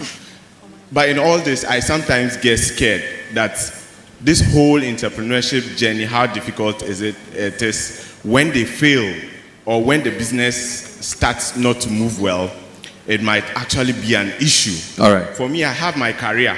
I'm a nurse. So should in case my food business and my climate tech business don't work that much, I will still be paid by the government. So I actually want to know, do we have to just focus on the entrepreneurship, or we should have that multi-mindset? Wonderful. Thank you. I just like to remind us that there are about 4 questions already on the table. The good news is that you didn't promise that you answer all. So if let them ask, then you just write the one that you can answer the answer. The one that we can answer, we'll leave it for the organizers. So it's not a problem. Happy to answer this one though. So okay, should we take a few answers or we should take more questions? Let's answer. Should I? Okay. Let's take a vote. Should we take more answers or more questions? Please let me just ask my question. Charlie, just ask your question. Where are you? Where are you? Okay, so my name is... The mic? Please, when you take the mic, wave so I can see you. Who has the mic? I do. All right. Okay, one after the other. Ecosystem. Work together. Answer. Ask. Okay, so my name is Farid Gombela. I am a disability inclusion facilitator, and I also train persons with disability to use technology. My point is, in terms of the requirements for people going to startups, so this question goes to NIEP, or NEIP, sorry. Do you have a desk in the various districts where young entrepreneurs can walk in and ask you the various requirements they will need to even determine which market would be appropriate for the specific kind of business they are running?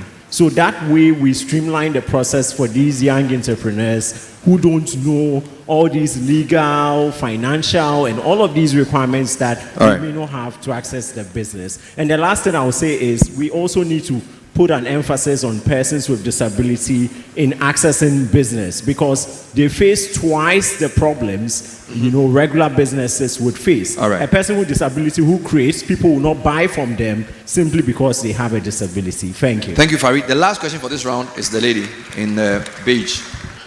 I didn't have a question. I had an answer for her about Ghanaians patronizing Nigerian business over Ghanaian business. So, growing up, my mom worked with the local market, so I had the privilege of looking at how the local Ghanaian will fight over the Nigerian over the local market.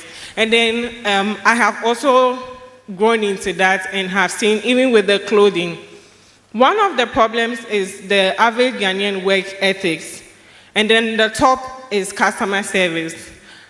I don't think that Ghanaians put ahead that everything you are doing ends with the customer that is buying the thing. You will text someone on IG, they are online, you text them in the morning, I want to buy. They will reply the next day. It's true. It's true. I will text the Nigerian. I will say, I want to buy. I'm in Ghana. Would you deliver? The Nigerian will tell you, by tomorrow I'm bringing it. Yeah. So it's easier patronizing them. And even in the corporate environment, as a texter, like I was a software engineer and I've moved. But working with Nigerians when it comes to building applications, working on systems and stuff like that, they deliver, they understand what they are doing, they are always hands-on. But when it comes to Ghanaians, when he gets home after 5 p.m., you tell them, we have a meeting, let's just fix this, there's a bag or there's something. Please, it's for tomorrow. They are not handling it. So the average Ghanaian work ethics is very bad. So I think it has to be incorporated when it comes to training entrepreneurs. Thank you. What's your name? Eddie Nam. Eddie Nam. Ajoy. Thank you so much. So let me see what we can do. Farid's question was to NEIP. There was a question you asked, which somebody has attempted to answer, but whoever wants to answer can address it. There was a point about research, and there was a question about the mindset for startups, disability question, and then pricing. So who wants to go first? Okay, so I'll start with it. So our offices have actually been operated from Accra, but under the leadership of our CEO. Now NEIP has regional offices across, and aside NEIP, there are other state agencies like GEA that has district offices where you can easily walk in to access business advisory services. Additionally, NEIP works with lots of hubs, innovation hubs across the country.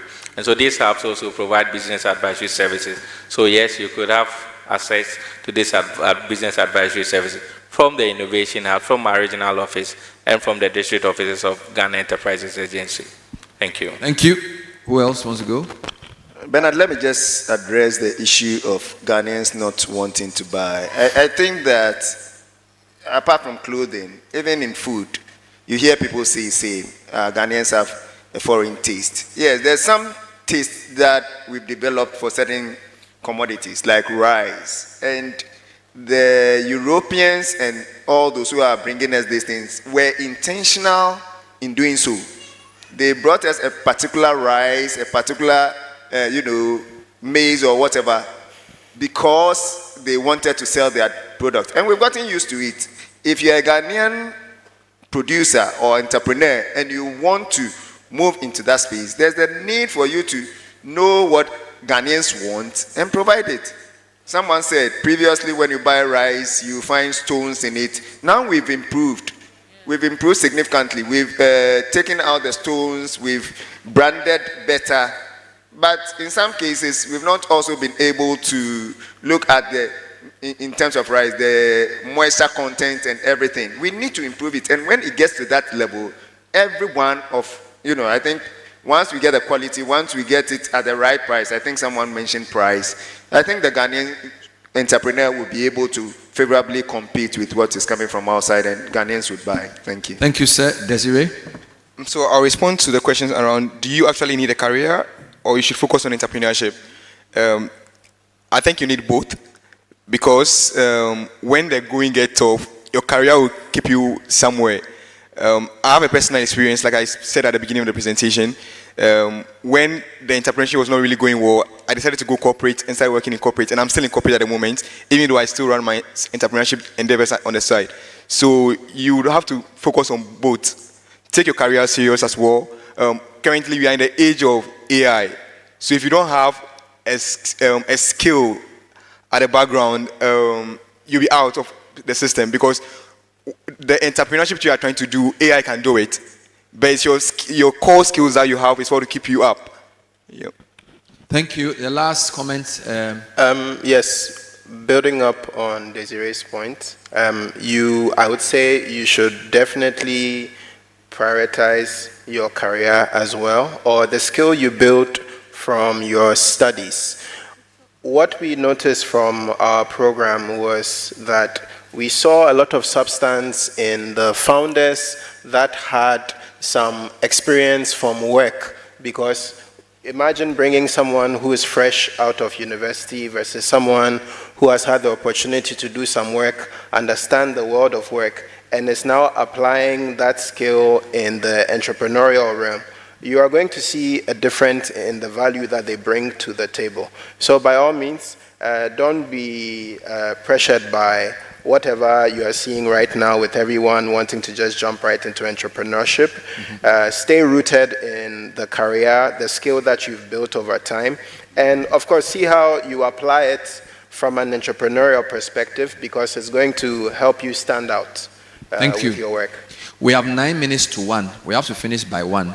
So we can just take comments and then the answers will come during the lunchtime. Is that a good plan? Or 1 o'clock we are going for lunch. So whatever you are asking it into the air. We won't take comment for it, but we'll still take it. So let's receive your comment. Please put your mic on for me. They are sabotaging you. Let's take this one. Madam in red. Hello. Yes. Yes, good afternoon. Good afternoon. So my question goes to the person representing Absa. Yeah. I have an Absa bank account for my business and a personal account. I've had a lot of challenges working with the app. An app should actually make it feasible for a user to use the app, but instead there are a lot of block roads when you want to use the app. For instance, I have to go to your office for 3 consecutive times. I live in Koforidua, and I'm not getting assistance on how to actually open the app. And finally, the response I got was, I have to go to your head office in Accra to use it. I believe applications should actually make life easier, not difficult. My second question is, in pertainance to this conversation we are having on entrepreneurship, we need to come to the realization that a lot of people are going into entrepreneurship, young people are going into entrepreneurship because there aren't enough jobs in the economy for young people to apply to. My boss right here was saying that you can do corporate and entrepreneurship, but how many corporate jobs are available for our young people to get into? And when it comes to the entrepreneurship aspect, yes, there are certain opportunities that the banks would give, but young people need financial assistance to be able to scale their businesses. That is my little... Thank you very much. We'll take a few more comments, madam. Okay, my name is Mavis. I'm a fashion entrepreneur. My question is to Mr. William about access to finance. The question is, sometimes, or most of the financial programs you do for entrepreneurs to get access to finance program, we are looking for support, but some of the programs will launch with a title that the entrepreneur should have this amount of money in their coffers or should get this amount of money ahead of you coming to apply, but then they don't have. But then these are promising business. So is there a way to incorporate systems that will follow up on such businesses to know how sustainable they are to be able to access these financial opportunities, either a grant, interest-free loan, or any other things, and other programs too are being given to people who can sweet talk rather than people who are doing the actual business. I've been in most programs where they finish the entire program, give out monies before they even visit the sites of the people who made it through the final session. But I think if there is a system whereby people apply and they are able to track them even from the very beginning, they could identify viable business and people who are doing the actual work and have the great potential to give those support rather than giving it to those who are able to sweet talk at the final stage and take their money. Thank you so William, much. Yes. The questions are direct to you, so please answer them. All right, so let me talk about the digital, the app. I think that you made the right point. The app is an aid to what we do, okay? So it should be seamless, it should work efficiently, it should make your life easier. That is not what you've experienced, and I'll take this app and then follow up. But also, not just yours, but to go back and see how we can make it really easy for people to use. Thank you. And then on the issue of financing, so Absa is finding ways, and these are some of the ways, engaging a lot more youth, a lot more people to be able to improve what we are doing. When we met Mastercard Foundation and we started this program leading to the 10%, it took us a year for you to build a bank account with us before we lent to you. Now we brought it to 3 months. Even we are looking at doing better than that. But also, what we are doing nowadays is not just to use your financial statement from the bank. We are looking at other sources that you are transacting, other areas that you are transacting in. So we can look at your Momo performance on your Momo account and some other accounts, just to make sure that we have a good background. We need the data, we need the information to be able to make a decision. We have the unsecured loan that we gave. That allows us to, once we have some metrics and you meet it, immediately the loan is given to you. So we are still improving the way we lend to people, and in the coming years we are going to see a lot more, especially on the digital space. We used to lend maybe from 50,000 going. We are looking at bringing it down, where for entrepreneurs, young entrepreneurs, we see that they are performing. We bring down the amounts that they can take at the start, and that should improve access to financing too. Please put your hands together, panel. It's always good when there are more questions than answers. It means people enjoy the program. We are here till at least 3, but we have to be faithful to the program. So I'm going to end this now. And the good news is that you are breaking into your breakout sessions. A lot of things you will say, you come and report back to us. If some of your questions have still not been answered, these people are not going anywhere. They will still answer. Otherwise, we'll be here till tomorrow morning. So, panel, please go and take your seat. Thank you very much. I'd like to say a big thank you to all of them. Oh, you don't seem very happy. No. So that's Desiree, William, Ohininto, and you have a German name. What's it called? Gerhard. Wonderful. Well done. Thank you very much. Okay. Now, we're going to break into our breakout sessions now. Now, what we've proposed is there are 3 issues. So I'm going to mention the 3 issues, and I'm going to call the thematic area leads. If you like the issue, or it's an issue you feel you want to make a comment on, or you want to contribute to creating a solution for, you will follow the thematic area lead to where they will do the breakout session. The first one is access to finance. Basically, you are discussing innovative funding models. So you will come and present to us what an appropriate funding model, what do they look like, right? What are the features of this funding model? Now, the proposed lead is Innocent Awume. Where is Innocent Awume? Innocent, please come to the front. And Emmanuel. Where is Emmanuel? Please come forward. Innocent Awume and Emmanuel, who wants to do, okay, should I bring the thematic leads first? Then okay, good. Come and stand in front. The second panel is on, or the second breakout is on market access.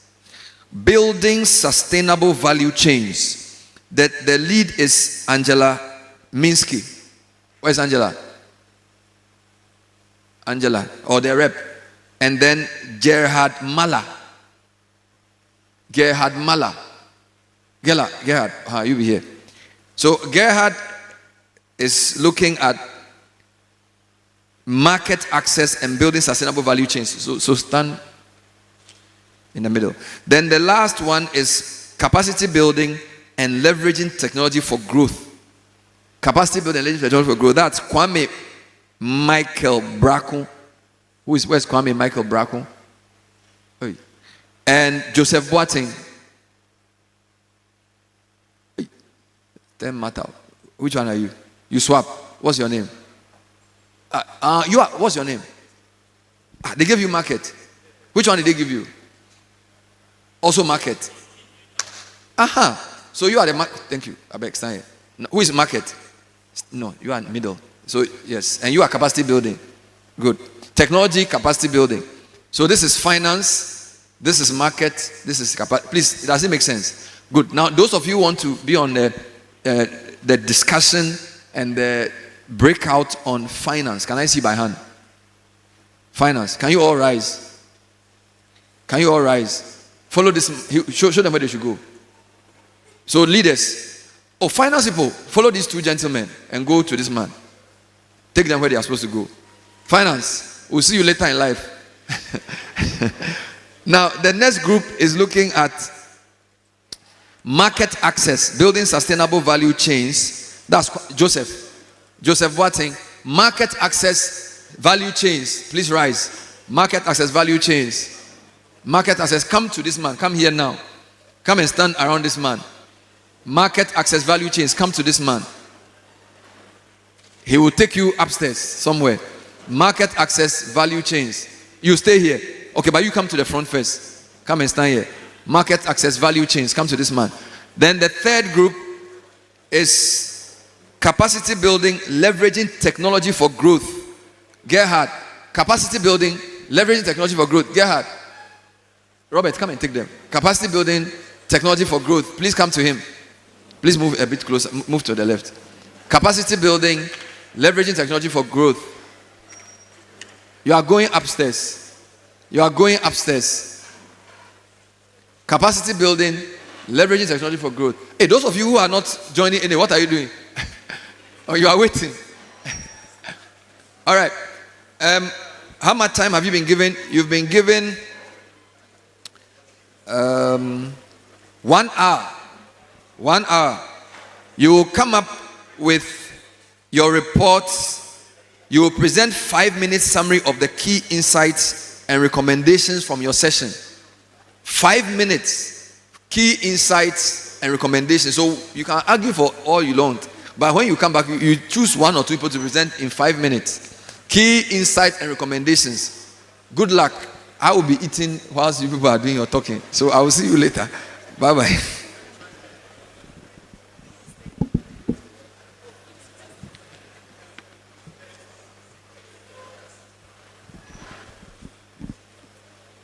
Please carry your bags to your thematic area and your breakout. Carry your bags. Yes, thank you. We'll see you in an hour. So 2 o'clock, 2 o'clock. Thank you.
sound good?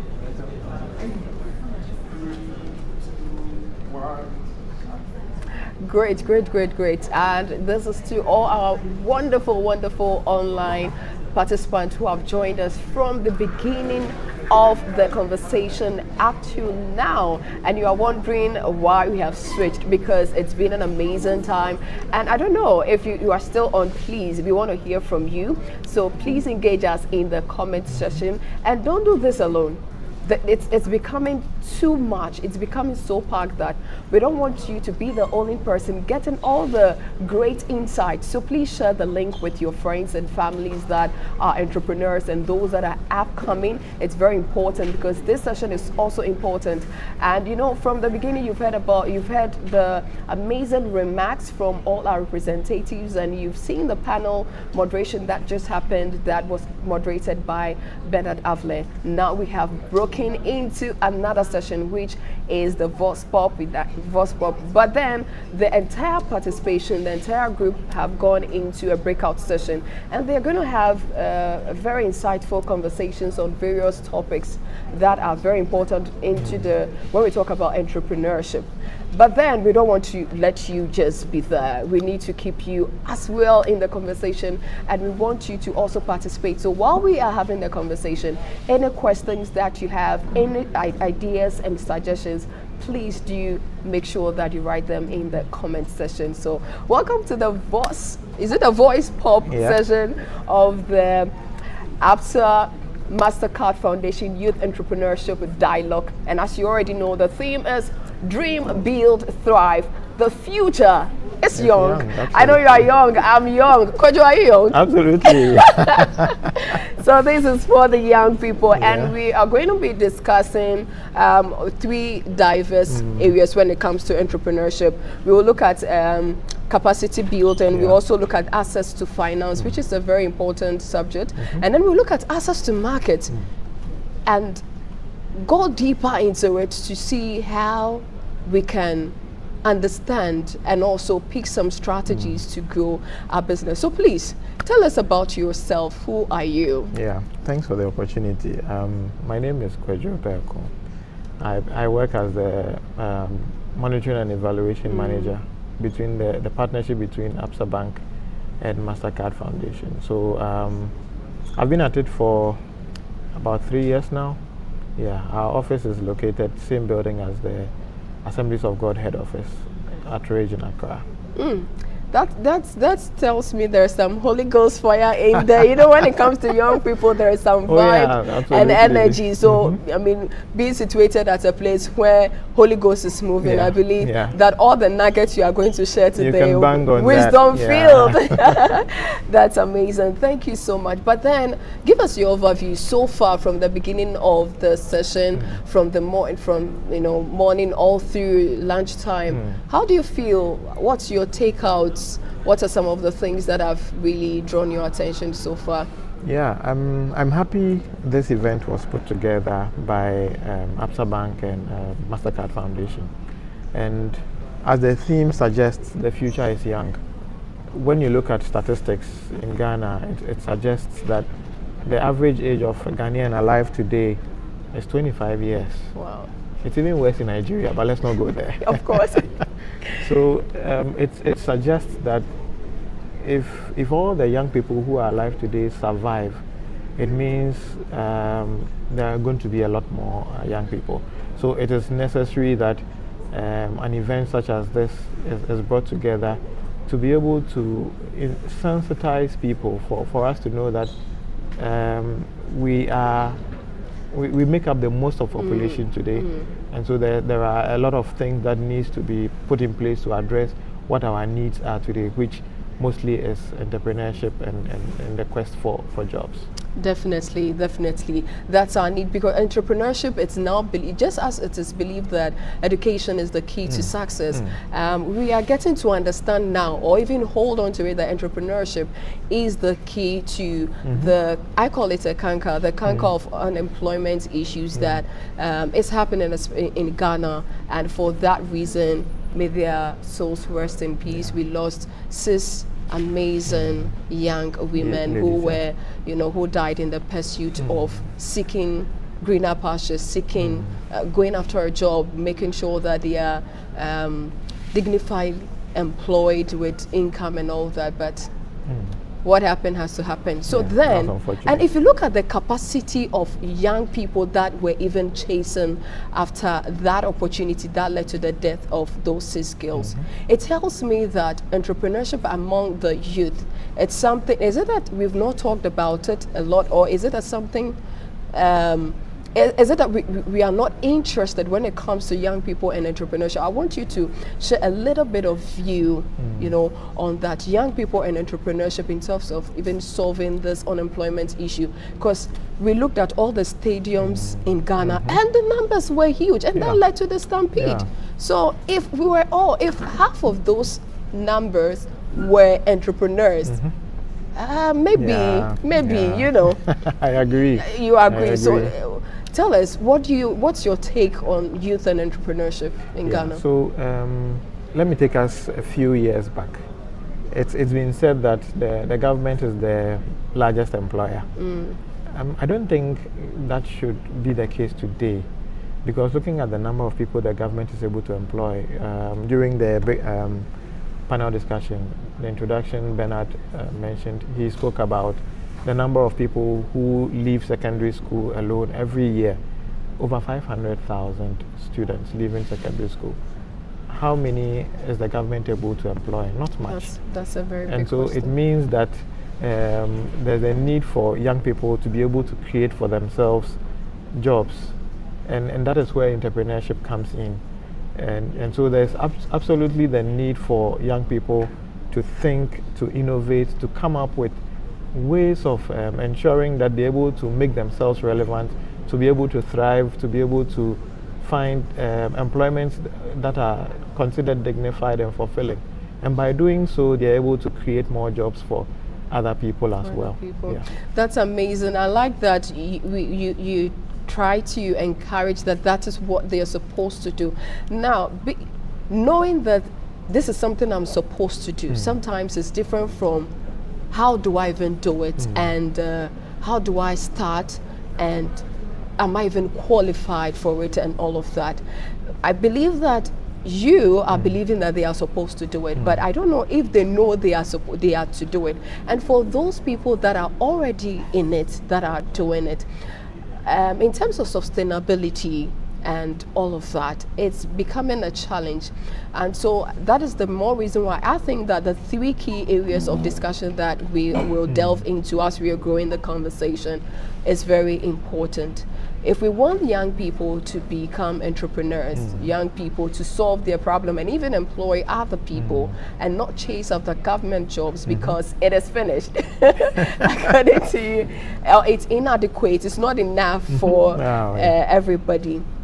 What are some of the key things that they can do to be able to find themselves adequate enough and say, I can do this?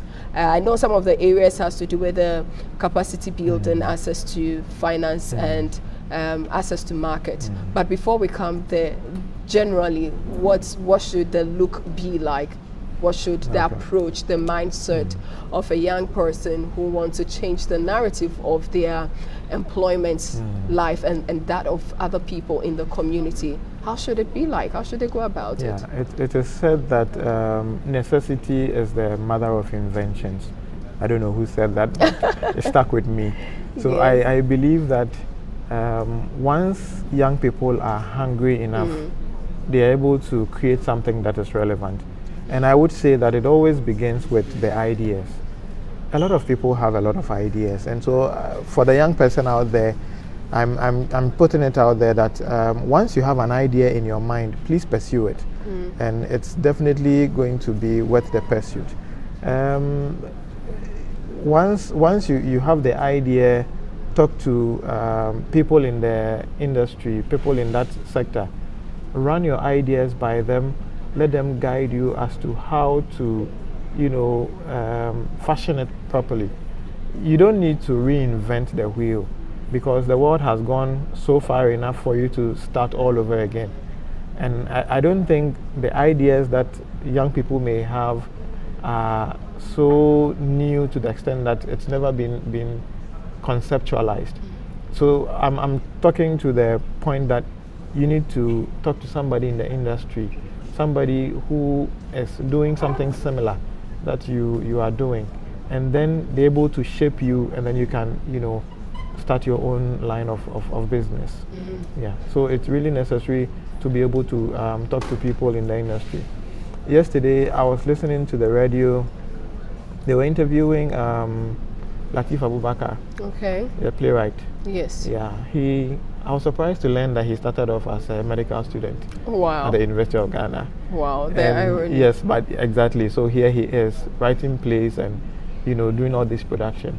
He was asked that, per his own assessment, what percentage would he give to the progress of that industry in Ghana? And he woefully mentioned 37%. Wow. I thought, hey, the theatrical arts that is going on maybe goes beyond 37%, but looking at the industry, in spite of all that Ebo White is doing, he himself, Clemento Suarez and all those people, even amounts to 37% according to Latif Abubakar. It suggests that there is still more to be done. Yeah.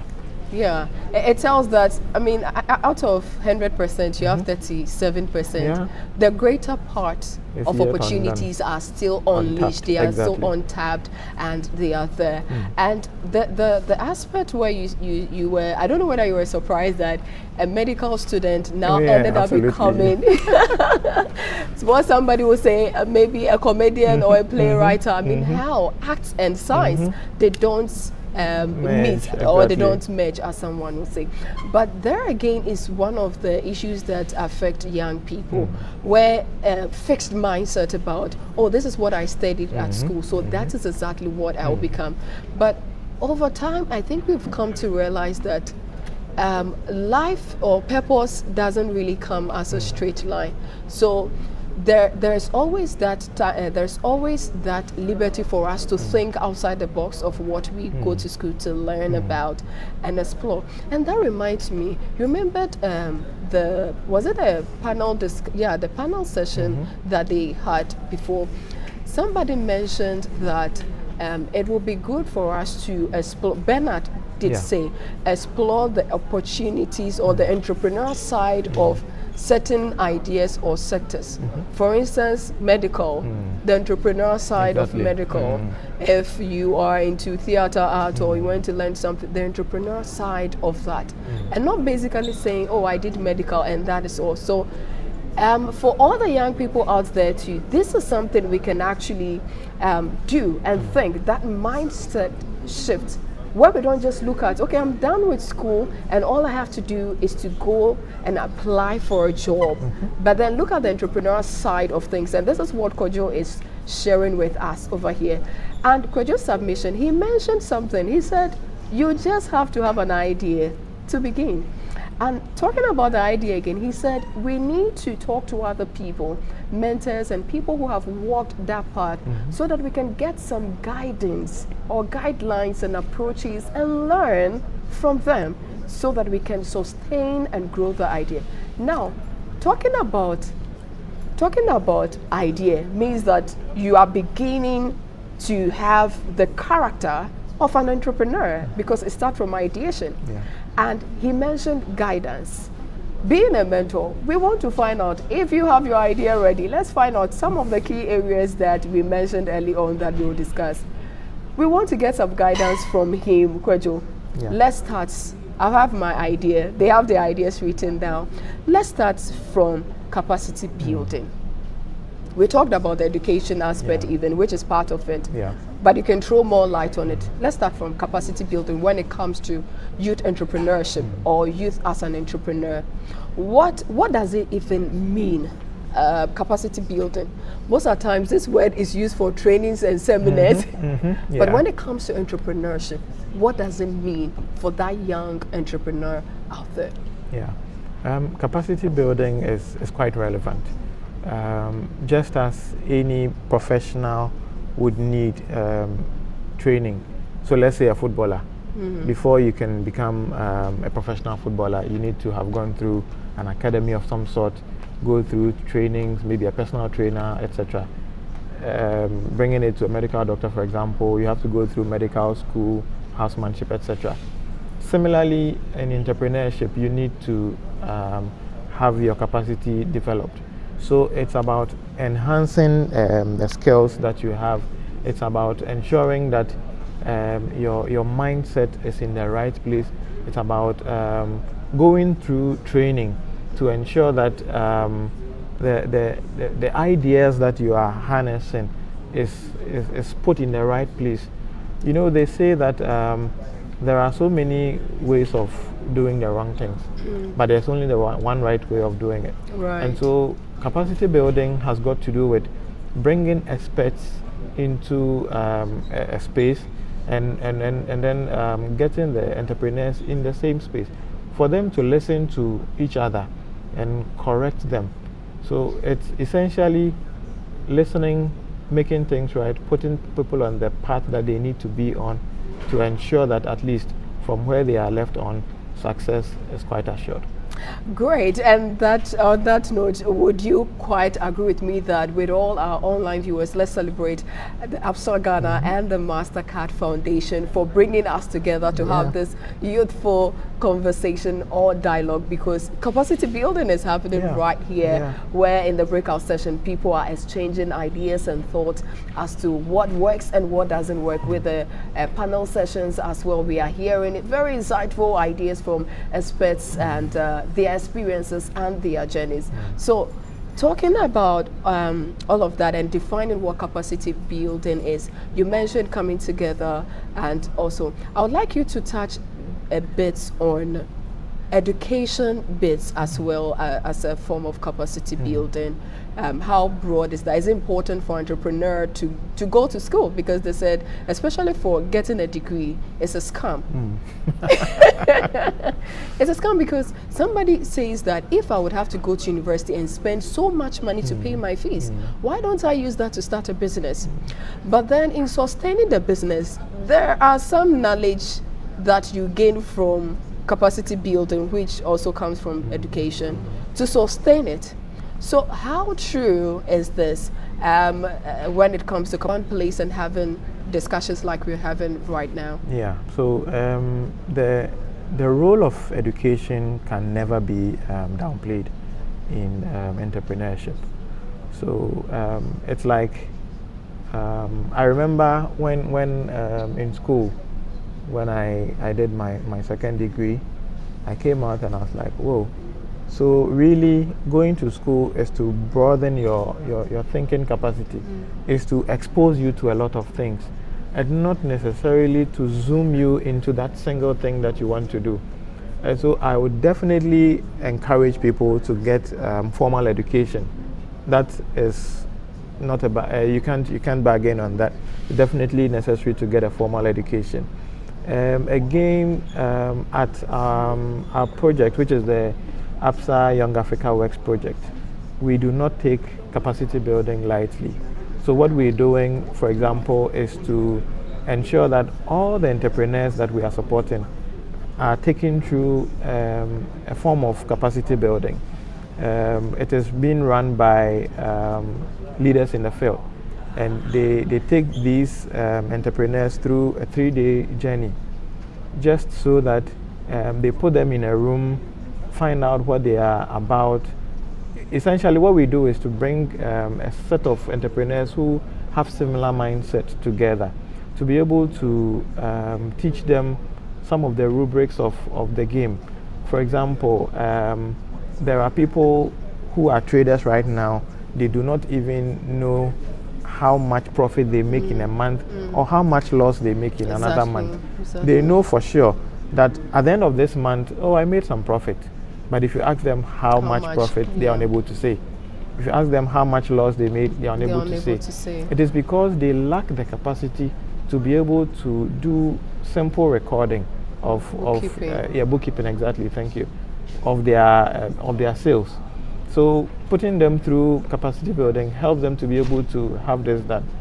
I remember during the panel discussion, there was a conversation about books being asked or requested by the banks. If you go to a financial institution right now asking for assistance, definitely they would want to see what your books say. Your records. Yes, and because this project funded by the Mastercard Foundation in partnership with Absa Bank is a collateral-free loan system, the bank needs to ensure that you are the right kind of business to be supported. To invest in and support. So the bank would actually want to know, according to your books, how are you doing? And how are you able to show this except for capacity building? So again, the importance of capacity building cannot be downplayed. Amazing, of course. You mentioned that formal education is very important, and also, so then I would like to, even before I come to the forms of capacity building that are very essential for the young entrepreneur, I want us to also look at those that are in the informal sector, the TVETs sector or industry. They may also, what do you also have to say about capacity building? Is it just the skills acquisition that is necessary, the technical skills that is necessary, but how can they also build their capacity in order to gain what maybe the formal education gives in terms of knowledge, ideas and approaches to life and even entrepreneurship on its own? How can we have that synergy to achieve greater? Yeah, so for those in the TVET sector, I believe talent is key. And like I said from the beginning, it begins with the idea. So once the idea is there, I would encourage you young people, continue to pursue your education. When it gets to the level where you need to zoom into the vocational school, please do. And once you are there, they have the curriculum that has been designed to get the best out of you. So the world is advancing today. Somebody sits in Ghana and sells their products or provides services to people in other countries. Yes. Thank God the AFTA, that's the AFCFTA, sits in Ghana.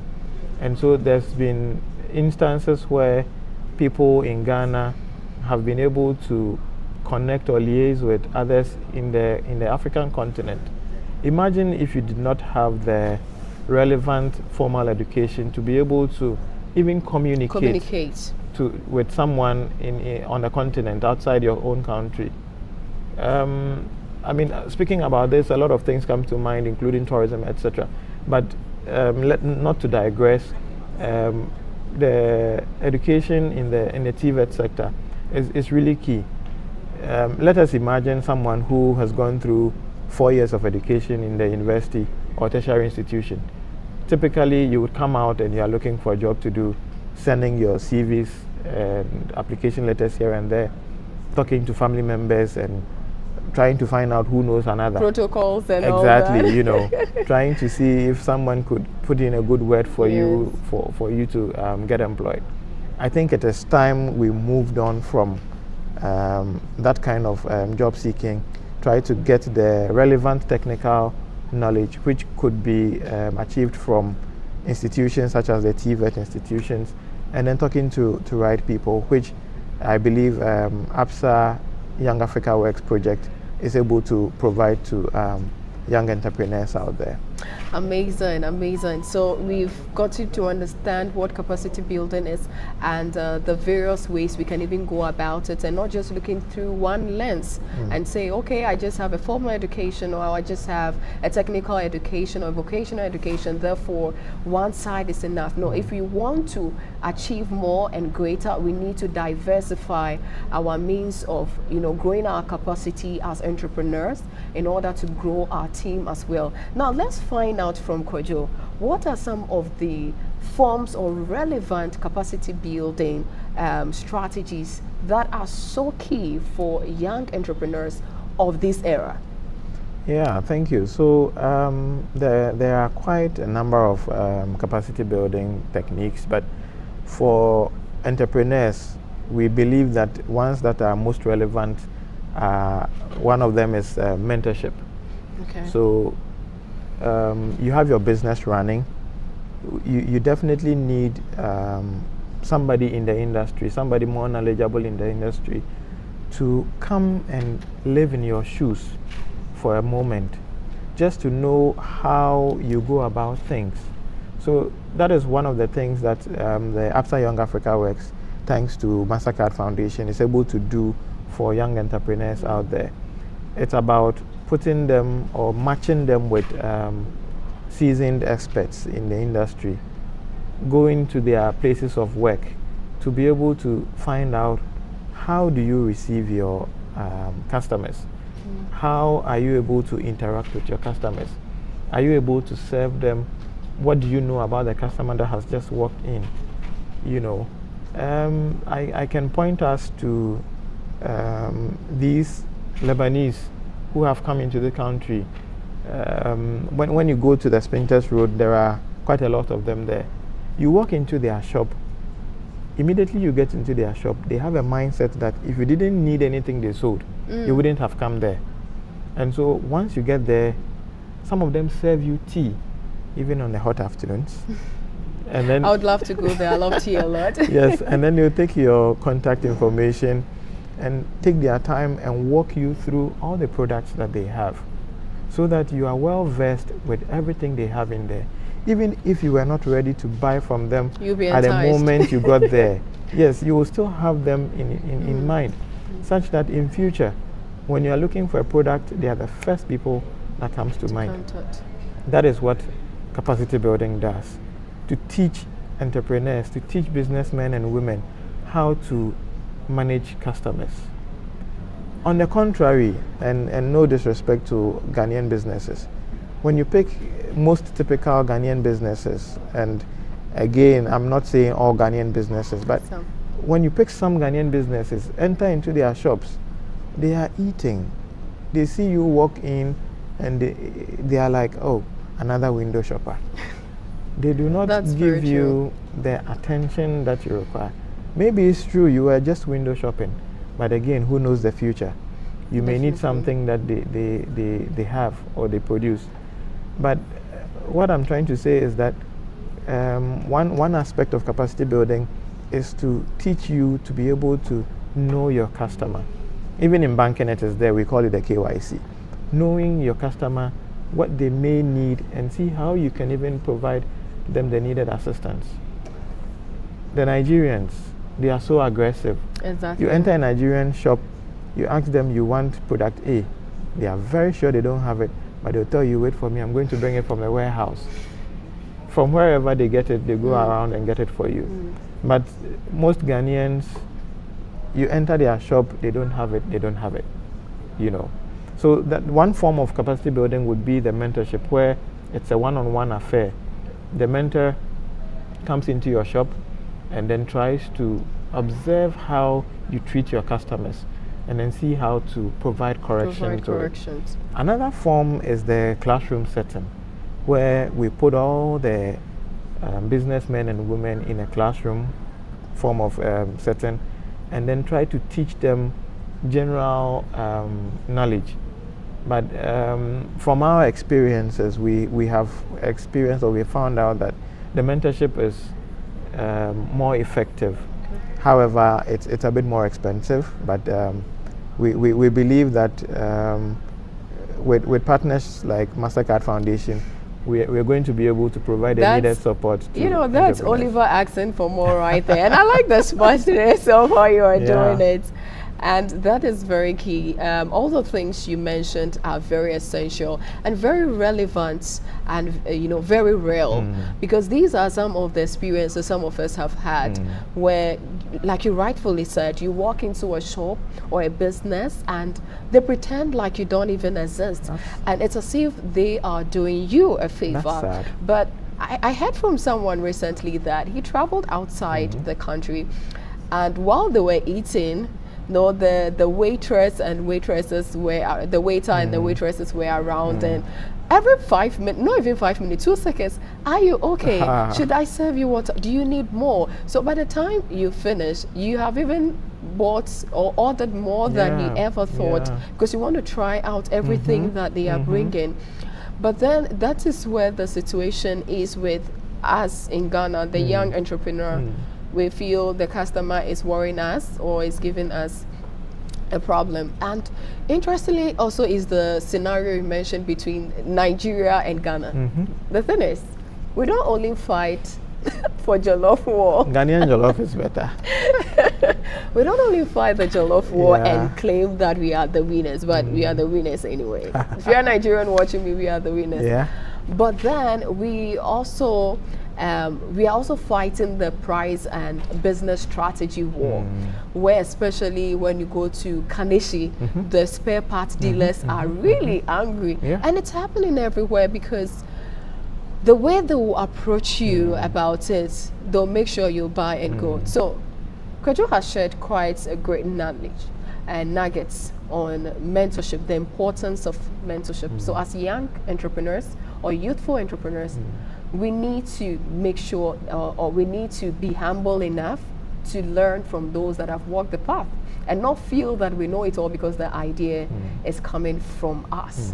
So while you are still joining us, we want to hear from you. Please keep your comment sessions very active and I know it's becoming insightful, so share this with your friends and family that are entrepreneurs and those that are aiming to become entrepreneurs. And if you don't want to, please, we need to turn the story around. You have to say, when I grow up, I want to become an entrepreneur and not a doctor. Now, going back to still on capacity building before we go to the second area of importance is, we've mentioned some education, mentorship, and all of that, even approach, mindset shifts as well, and approaches. Now, how could capacity building, like we said, we've given scenarios where people can then begin to imagine they've done wrong. Young people have realized that we are wrong. We treat you anyhow. How can we do it appropriately? How can young entrepreneurs or business owners begin to treat or relate to issues of capacity building appropriately?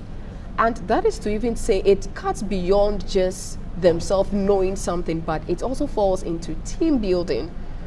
How can they do this properly, which should cover team, the people they work with, the stakeholders they are working with, and all other people that comes into their business? Yeah, so with the capacity building, it goes beyond the individual alone. It also goes to the organization. It also goes to the system. I would say that let us learn things right. Let us follow right examples. I'm quite certain that every entrepreneur out there lives, dreams, thinks, drinks their business. They are always looking for certain cues out there that pertains to their businesses. And so look for players in your industry who have done things right, see how well they did it, follow good examples, do not reinvent the wheel, like I said, and ensure that things are done the right way. So move beyond your person. Let it go to your organization. Let it build systems around you. That is what is going to help your organization grow to outlive you, the owner. One of the things Mastercard Foundation and Absa Bank in partnership is very passionate about is creating sustainable businesses. Businesses that are able to outlive their owners. Let us pick an example, Melcom. I read that the original owner or owners of Melcom have passed on. Wow, but it's still thriving. Yes, the ones everywhere. managing the businesses now are the next generation. So what can the young people learn from their strategy? So what has Melcom, for example, done right that we as young entrepreneurs would be able to emulate to ensure that our businesses thrive? And so please, whenever you hear of any capacity building that is happening, it's just like going to church. You listen to sermons. I'm sure you've gone to church all your life, right? Yes, of course. I'm a Christian. And we still go every Sunday, every weekday, just to go and listen to the same thing over and over again. And over. Which is to say that once you go into a capacity building session, for example, most likely you're not going to pick everything that was said, but you will pick very important ones. You go apply. The next session you are there, you pick, you go apply, and that is how you grow. So build your individual capacity, build the capacity of the team that you are working with, and then develop systems that will help your business to grow. Amazing, amazing. And talking about, the steps that were given, that was just a system or a word, a phrase was running through my mind. Learn, unlearn, relearn when it comes to yeah, because if we don't approach it that way, I think we will be stagnant, and that is where the fixed mindset and fixed approaches to things come, especially now that the world is evolving, things are changing and all of that. And talking about capacity building again, digital capacity building, not just the educational bit. It's important for us to look at that side or do those kinds of things. And if you also know of any form that it can be delivered right, you've done something that has worked for you, please share with us in the comment section. Somebody would want to know, it's a dialogue. It's not just a one-man affair. So please share. Another young entrepreneur will want to learn from you. Remember, mentorship is key. You can be a mentor to someone else too. So do not look down on yourself. So then I would like us to move on to access to finance, but I would want to find out, is there any other consideration that we need to ensure the effectiveness of trainings that we either do or we involve ourselves in when it comes to capacity building? For instance, this beautiful one that is happening right here at UPSA Auditorium, which you refuse to be part of. So final words on capacity building. I would say that it is a process. It is not an event, which means that you don't attend it and then that is it. It keeps on evolving. So it's a process. It is holistic, and it is aimed at sustainability. So you do not attend capacity buildings or you do not engage in capacity building activities just so it ends there. Okay. The whole idea or the whole rationale is to ensure that it changes whatever you are doing, and the change is permanent. Thank you so much, Kojo, for sharing with us on the first area, capacity building, a very essential aspect of entrepreneurship, or especially for young people. We give up so easily, especially for a generation. Should I say Gen Alpha or Gen Zs? Everything is quick. So when we start something, the resilience to continue, it's not there. To do other things, to explore other things, especially when it's not something that brings us pleasure, it's very difficult. When it's about learning, we feel like, oh, this is not mine, but we've been encouraged to do better. So now let's dive into the second topic, which is very important. Money. Entrepreneurship and money are like, bread and butter. Bread and butter. It goes the same. But then this is one of the headache of young entrepreneurs. This is the song and lamentation. I don't know whether they wrote the book of lamentation instead of reading to us some psalms of praise when it comes to finances. Then talking about psalms of praise and issues of finances, I quite understand that through the Mastercard Foundation, African Work Strategy, the Absa Bank is also having the Absa Young African Works strategy or program that is implemented when it comes to finances, where there is some 10% somewhere for somebody. You heard right. Please tell us more about it. So I'm happy to announce for those of you who are yet to know that Mastercard Foundation, in partnership with Absa Bank, has instituted the Young Africa Works project, and the whole project is based on young people, that is yourselves. What are we doing to support young businesses? Exactly what we're doing is to provide financing. Like she rightly mentioned, you cannot be an entrepreneur without financing. So what we are doing is to provide financial assistance to businesses. And there are several forms of businesses out there.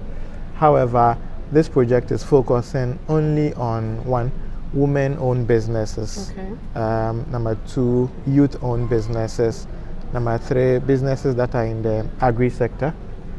And then finally, those of you in the fintech space. Amazing. So we have selected these 4 categories of businesses and are providing financial assistance to them. So I'm sure you are aware that if you visited any financial institution today, any commercial bank, and were asking for a loan for a business, you would get it around, what percentage would you quote as the interest? Just give me a wild guess. A wild guess. I guess I would say maybe 30? Yeah. 30%? That's right. Oh my God. Yeah.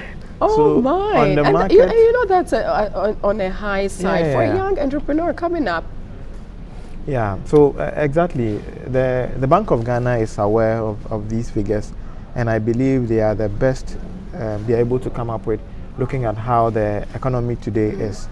However, thanks to the Mastercard Foundation, we at Absa are able to provide a loan at a whopping 10% interest rate per annum to the businesses that I mentioned. That is, businesses that belong to women, businesses that belong to young people. I'm referring to individuals who are below age 36. Okay. Businesses that are into the agri-value chain. I'm talking about from farm to fork. Okay. Yeah, so, and then finally those in the fintech space. If you fall into any of these categories, please make your way to any Absa branch in Ghana. Talk to them and then tell them that you are interested in the Young Africa Works project's offer, and then they'll be able to assist you. So what we are doing is to provide financial assistance to to businesses in these categories, and we are giving up to 2 million cedis without collateral. So you can just walk in there, have a conversation, and once we are satisfied, we're able to provide you with support of up to 2 million cedis, and you do not need to provide a PIN as a collateral for such an amount of money. You wouldn't find this anywhere except for Absa, thanks to Mastercard Foundation. And let me hasten to add that this project started in 2020. Okay. In September 2020. That's like 5 years ago. 5 years was September. Yes. Which date was that? I want to affirm whether it was in my birth month so that I can start bringing. Yeah, in September 2020 was when it started. Okay, I think. so I'm celebrating the birthday with it. Oh yeah! Oh, happy birthday! Yeah. Great. So when we started, the aim was to provide a CD equivalence of $100 million to businesses in the categories that I mentioned in Ghana. And the whole idea is to support youth employment. We believe that if we are able to provide financial assistance to young entrepreneurs and they invest into their businesses, they are able to grow their businesses, and as they grow, they employ more people. Definitely. Mastercard Foundation is very passionate about employing young people or finding employment for young people. And so we started this 5 years ago, and to the glory of God, we have been able to meet our target and even exceed it. As I speak to you, we have disbursed over $137 million in CD equivalents to more than 8,000 businesses in Ghana alone. That's impressive. Yes, very impressive. The team at Mastercard Foundation and then the team at Absa Young Africa Works office have been very solid. We have provided these assistance to people, and even we keep on doing that. So please find your way there, and then we'll be able to give you the right support that is needed. Amazing. Thank you so much. Of course, for the Mastercard Foundation, it has its vision of empowering the general, globally empowering 30 million youth to have access to gain employment, but not just employment, dignified and fulfilling. Exactly. I like the way you stressed on yes, that. Yes. Yeah. Because I am an end product of the Mastercard Foundation, so we are super excited, and we appreciate the Mastercard Foundation, and more importantly also we appreciate Absa Bank for coming into this agreements to help in making sure that the funds get to the right hands, because these are investments, and for 8,000 young businesses, that's impressive. The world me would like to ask, These 8,000 young business, I'm believing they have been sustained. They are in the sustained category, or are these just startups coming? Because there could be an entrepreneur. I believe there's an entrepreneur watching us right now who is thinking in the way of all the areas of funding that is, and probably they are startups. They would want to start something. Do they qualify, or they have to wait or work or have the business existing for a certain number of years and have certain criteria in place before they can qualify? Let us know about it so that they can take that opportunity. Yeah, so first off, your business needs to have been registered, because Absa Bank as a financial institution does not deal with businesses that are not formalized. And so if you have an idea, you have started something, please find your way to the Registrar General's department and get your businesses registered. So once you have your business registration certificate, you can walk into any Absa branch and then we'll be able to provide you with the support. To qualify for the support, the financial assistance that we offer, your business ought to have been at least 3 years old, according to the business registration document. Somebody would say, oh, I started my business, I registered it long ago, but I've really not been doing it. Sometimes the papers are registered, but then the actual implementation of the idea takes a longer time. So we are happy to work with you if you fall in such a category. Even if your business is not yet 3 years old, please come. We will accommodate you. We will work together with you and grow with you. At Absa, we say that your story matters, and it matters to us dearly. So I invite you out there, come with your business registration document and other documents. Come get an account, for a business account started, and then we can pick it up from there. So you need to qualify for the funding. Your business needs to be at least 3 years old. There are other instances where we are able to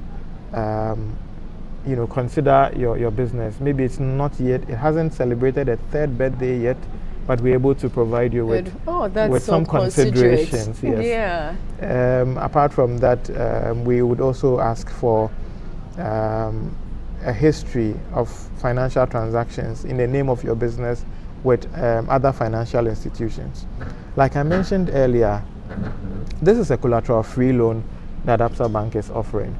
So Absa Bank would like to establish a business relationship or a working relationship with the young entrepreneur first, just to be sure that, okay, this individual is who they say they are and they have been doing this for some time now. Then we are able to provide you with support. Let me ask you out there, if you have a friend that comes to you to borrow money, wouldn't you want to know what that friend is going to use that money for? Exactly. Most probably you try to quiz them on the use of their money and maybe provide some suggestions as to how best to turn the money around. So they can pay you back. So they can pay you back. Similarly, Absa is into such a business. Absa is into the business of providing financial assistance to young businesses and praying and hoping that you'll be able to turn the money around and come and pay. For which reason we would like to know you well. That is why we're asking that open an account with Absa, a business account, run the account for at least 3 months, and then we'll be able to provide you with the needed support. Amazing, amazing. That's so considerate and that is so intentional. And it's so favorable to the young person or the young business out there. And so I know the conversation is becoming more and more exciting and so insightful as well. But then we cannot go away or move away without touching on the very last area of importance. That area, after we've finished with our ideation, and then we've been told that we have access to loans with Absa Bank through with support of the Mastercard Foundation, which you just need to be 3 years or probably sometimes less old to enjoy this collateral-free as support as a young woman out there. The other thing is, after you've gained all this and developed your idea or your business, whether it's services or a product, the next thing is access to market. I know it's been a headache for a lot of young people, young businesses, we heard from the crowd. They have developed the ideas, they have branded, they've done everything, but access to the market is either the market is not ready, or do you think it's even ready? And how do they access those markets? Or when we talk about access to market, what does it really mean? Are we getting it all wrong? Is that why we are complaining? Please tell us something about it. Yeah, so the Young Africa Works project by Absa Bank, one of the things that we do is to provide market access to our young entrepreneurs. I was happy when Bernard at the panel discussion mentioned that it was one of the very important aspects of these businesses. So what we do is to link small businesses to market people who are able to patronize them. One of the things that we do is something we call the BUST. It's a partnership we have with Anglo Gold Ashanti. Okay. So what we're doing with Anglo Gold Ashanti is that entrepreneurs in Obuasi who have gone through our capacity building, we bring them to Accra, Kumasi, Takoradi, Tema, all the big cities in Ghana, and then link them to people who are in their industry. So for example, you are a small business that produces maybe pineapple juice in Obuasi. We bring you to meet players such as the Blue Skies, etc. Yes. Just so that Blue Skies, for example, and that small business in Obuasi or wherever you find yourself, how are they able to interconnect? We have events such as this one that we have called business owners to come and display their wares. And this is for free. We bring them together, they display their wares, potential buyers come to see them, and they are able to pick cues from them. So we encourage them to share their contact information, produce flyers, give it out there, let people know who you are and what you offer, so that in future they're able to patronize you.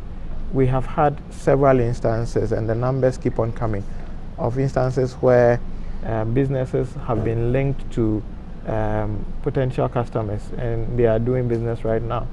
We have even moved beyond the borders of Ghana. Last year we were in Zambia. Last 2 years we were in Kenya. Some years ago, and we even in this year, 2026, we are planning of another African country where we move our entrepreneurs from Ghana to these countries just so that they display what they have to other people outside the borders of the country. And so the project, in partnership with Mastercard Foundation, is doing our best to provide access to young entrepreneurs. So we have instances where we bring all the businesses together and try to categorize them. How many of you are in the textile industry? How many of you are in the food industry? How many of you are in another industry? Put you together and see how we can link you up to potential buyers. So the importance of market access cannot be overlooked.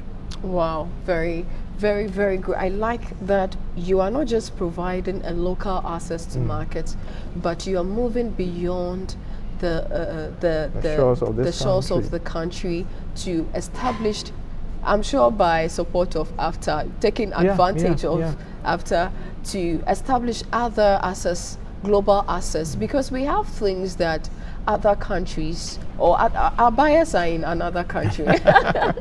So if you're an entrepreneur and you are here and you feel like your buyers are not here, maybe they are in Kenya, Rwanda, Ghana, but then you would, like Kojo said, you would have to make sure that your product is really having it's on the standard of quality.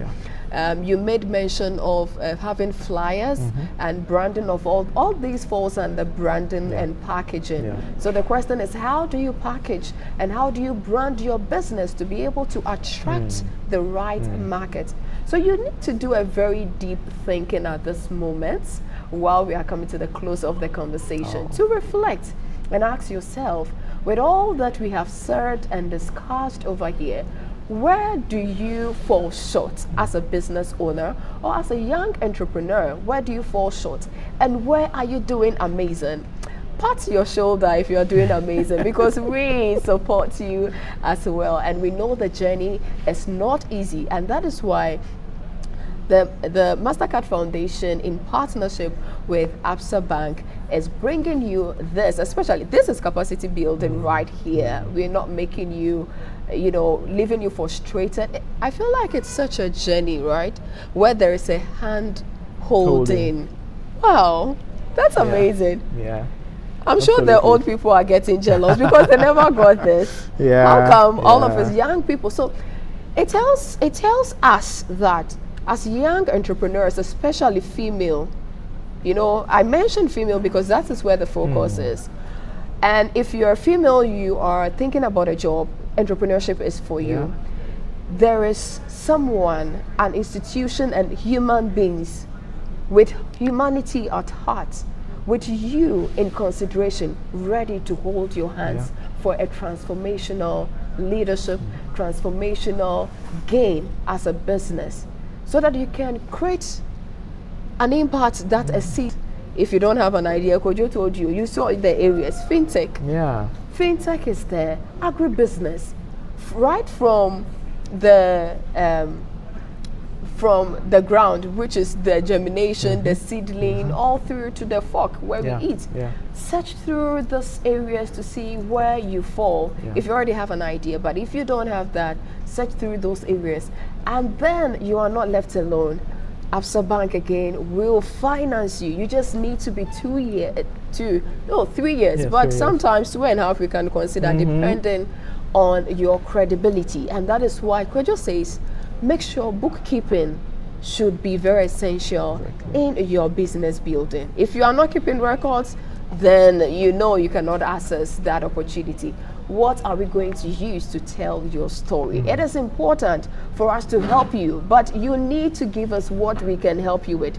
Credibility gives us that authority and that truth to give you what you best want, and then hold you in this journey so that we can achieve greater beyond the borders of Ghana. So at this point, I say thank you so much, Kwejo. It's been an insightful conversation with you, and I believe that you enjoyed yourself as well. Please let us know how you felt, what came into mind, your ideas, your thoughts, your suggestions in the comment section. And also remember to share with your friends and families who are entrepreneurs, desiring to be, or who want to be. And if you're a parent, please do not, this one, it's a commando, do not deter your young ones from becoming entrepreneurs. Employment issues can be solved not only by having white-collar jobs, but let's change the narrative from here. Thank you so much. It is the Youth Entrepreneurship Dialogue brought to you by Absa Ghana and the Mastercard Foundation. And the theme is Dream, Build, Thrive. The future is young. Great. This is an impromptu interview I just did. It tells that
Guys, financing.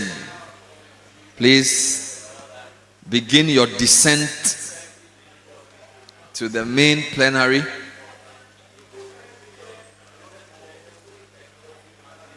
And the presenters, we don't know whether you will do video or verbal, all allowed.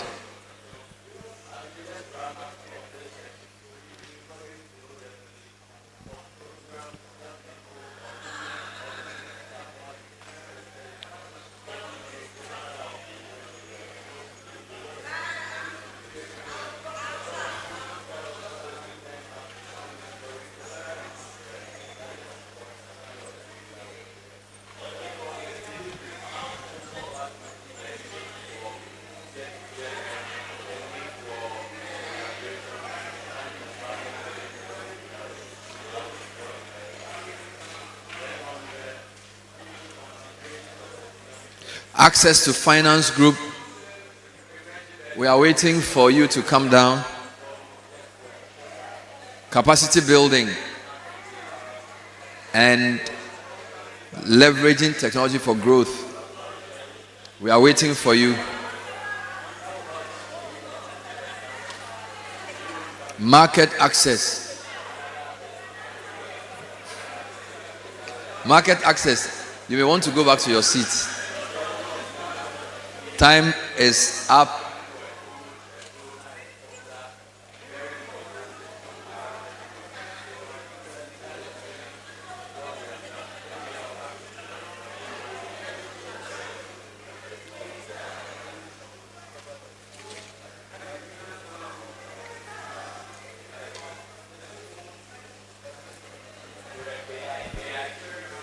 Thank you.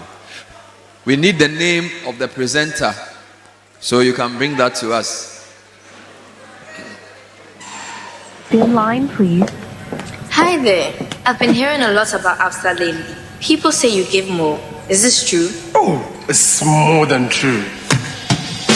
See, you're rich and get more from Absa. Your childhood friend gets more from Absa. Your favorite uncle gets more from Absa. Your roommates cry gets more from Absa. Digital solutions get more from Absa. Rewards be free get more from Absa. 5-star treatment get more from Absa. Preferential rate get more from Absa. Easy bank get more on the Absa. Instant loans get more on the Absa. Bank pocket party get more on the Absa. FTK account and get more from Absa. Yes! Join thousands of Absa customers enjoying priority treatment, preferential rates, amazing rewards, and seamless digital solutions to help you write the next big chapter of your story. Sign up for an Absa account today and get more. Your story matters. Absa.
Thank you very much indeed. We'd like to invite those of you upstairs, please come down.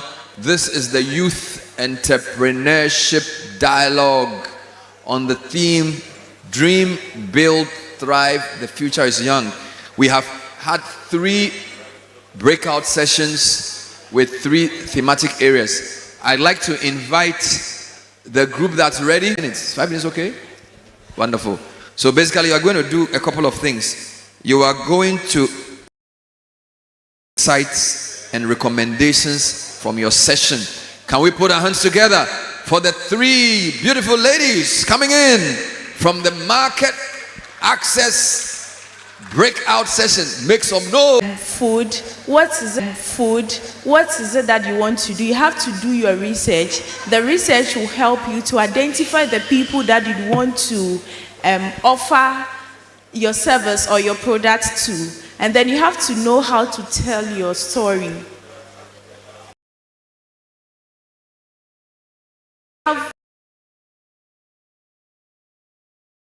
If you're unable to tell people, if you're unable to convince people, you will be there. Your market will be around you and you will still not get them because you don't know how to tell your story. And then you have to also speak to, when you are telling your story, you have to speak to the people.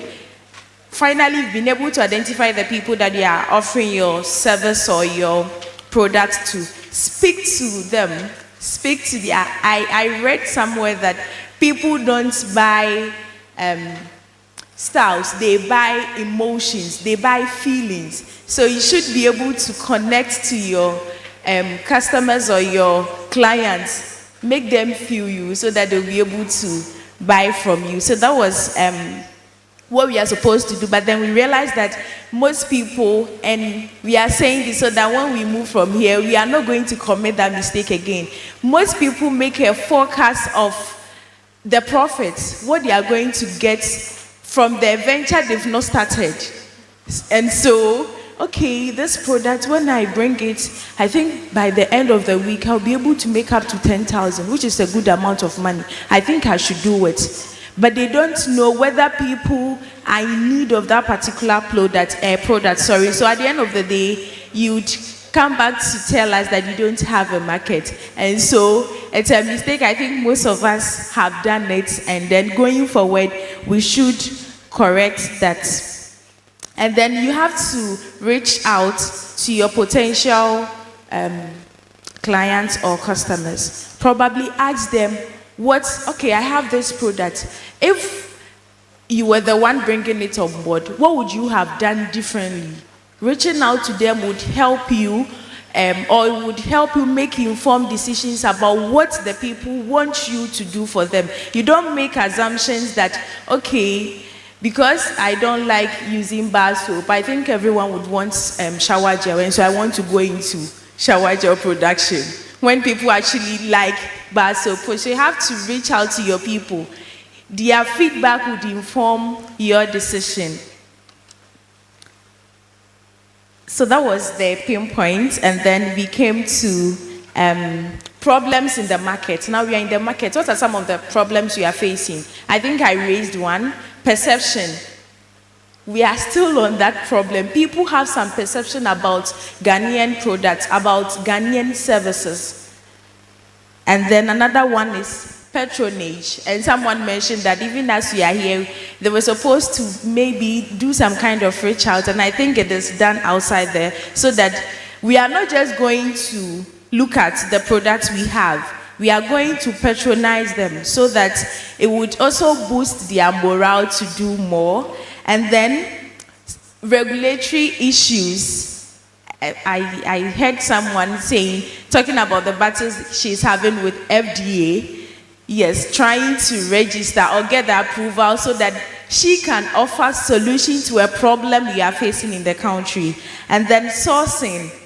We're talking about pricing, and I think sourcing of the raw materials goes hand in hand with the pricing, because if I go and source the materials which I'm coming to use for my product or service at an expensive price, you don't expect me to, because at the end of the day, I have to make profit. So that one too is a problem. And then we talked about a few solutions. I will talk about one and then they would continue. Partnership. we mentioned business-to-business partnership. I'm a fashion designer, she's a fashion designer. So we can partner and then do something. Our boss is having issues with Ghanaian tailors. He says they sew and then at the end of the day, their collar is facing this way. We want to solve that for him. So partnership in business is really important. Okay, so the next solution we have here is moving from traditional ways of advertising to a more formalized way, a more technical way, because right now we have a social media working. So if you are only working on traditional form, you expect your product to sell out in your house, it won't work. So you have to move to the technological way that we are now. The next thing we talked about is branding. You have to position your brand well to be able to be seen, to be leveraged on people who have actually tried your products, to know that yes, their product is working. Also position yourself well. You are not building the business for only you or your small circle. It's actually for everybody. So you brand yourself well. The next solution we talked about is policies to ensure that our product gets to the market. That is, retailers should be mandated to source from a greater percentage from the Ghana-made product, because we are looking at how these our products can get to the international market. So if there's going to be a regulation in the system to make sure that the Ghana-made products on the retail shop are giving a certain percentage, a good number of percentage, most of the entrepreneurs' products will be sold out or will have a very good platform to market them. So also policies on data protection should be granted to entrepreneurs. And then the last one we talked about was flexibility on the regulations that is in the country. And I think the last one is open up for markets, especially in Africa. So we open up for partnership. We are in Ghana, but we are looking forward that our product goes outside. So we should be open for international partnership, especially on the African continent. Thank you. Thank you very much. Oh, come on, guys, do better for this wonderful group, Market Access Group. I don't think we'll take questions yet. That was a fantastic presentation, so you may take your seats. You didn't mention your names, so tell us your names. Okay, my name is Sandra Opokua, and I'm a fashion designer and a baker. Hey. Yes. Fashion designer and a baker. Okay, my name is Precious Mibati Dogwa Sampua, and I am a project manager. Introduce yourselves and good luck. Okay, so today I'm speaking on behalf of the entrepreneurs and the young people. I'm not with Absa. So please, the comments here are the comments from the young people in our group. Okay, so I think we had a lot of interesting conversations. We took a lot of feedback from the young people on how access to finance should be directed to them. And I've tried to summarize them into 6 key themes, but the details will be shared with Absa.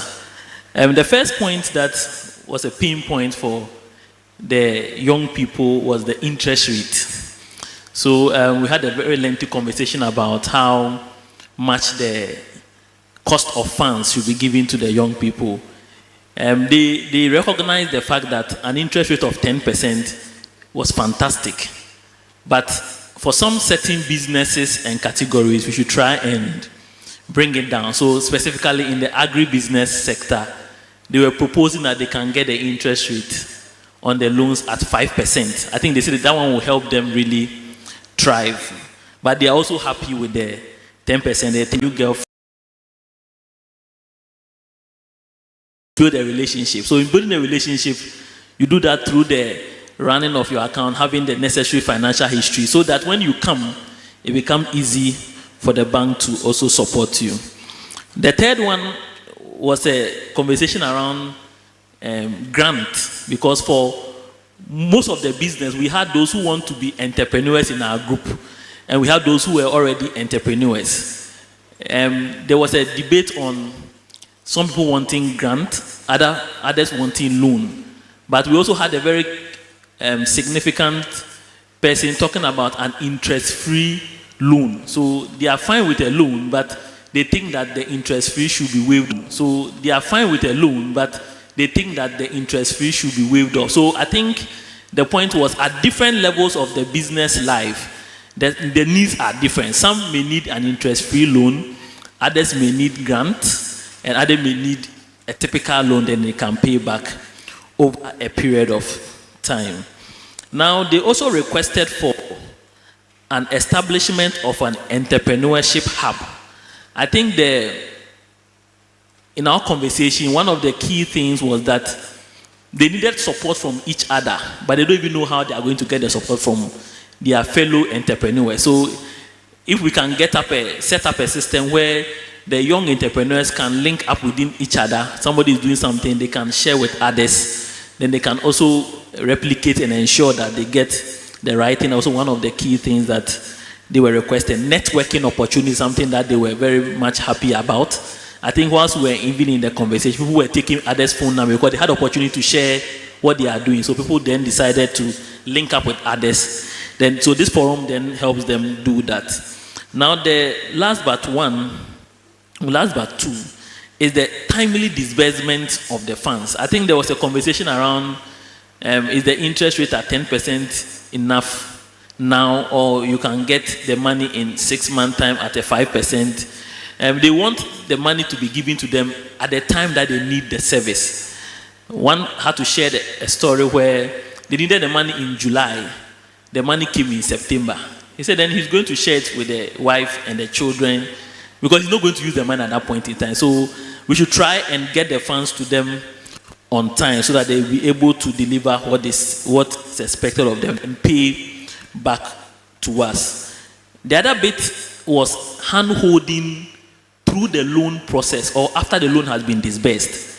So normally when the banks give out the loan, they leave them to go and do whatever they want to do, then come and pay back. They think that when they give them the loan, they should still be monitoring and following up and checking up on them just to ensure that they are able to deliver as they expect, because the money they came for was supposed to achieve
People were like, don't you didn't work. Even the government tried in 85, it didn't work. They tried in 2000, it didn't work. 2005, it didn't work. How do you think it will work?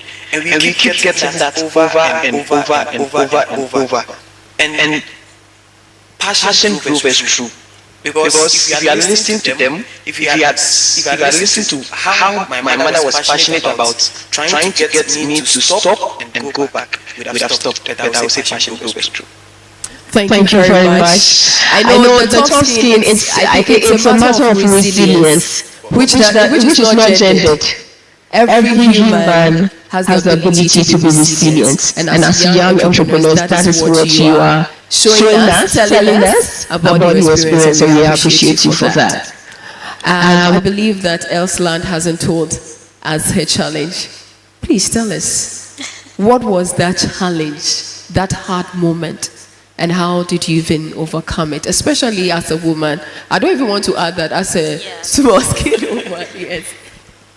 So, challenges that I went through, that I've had to overcome to see my business get to this level, I would say, maybe most of us do not think that will be, is having that technical knowledge of running a business.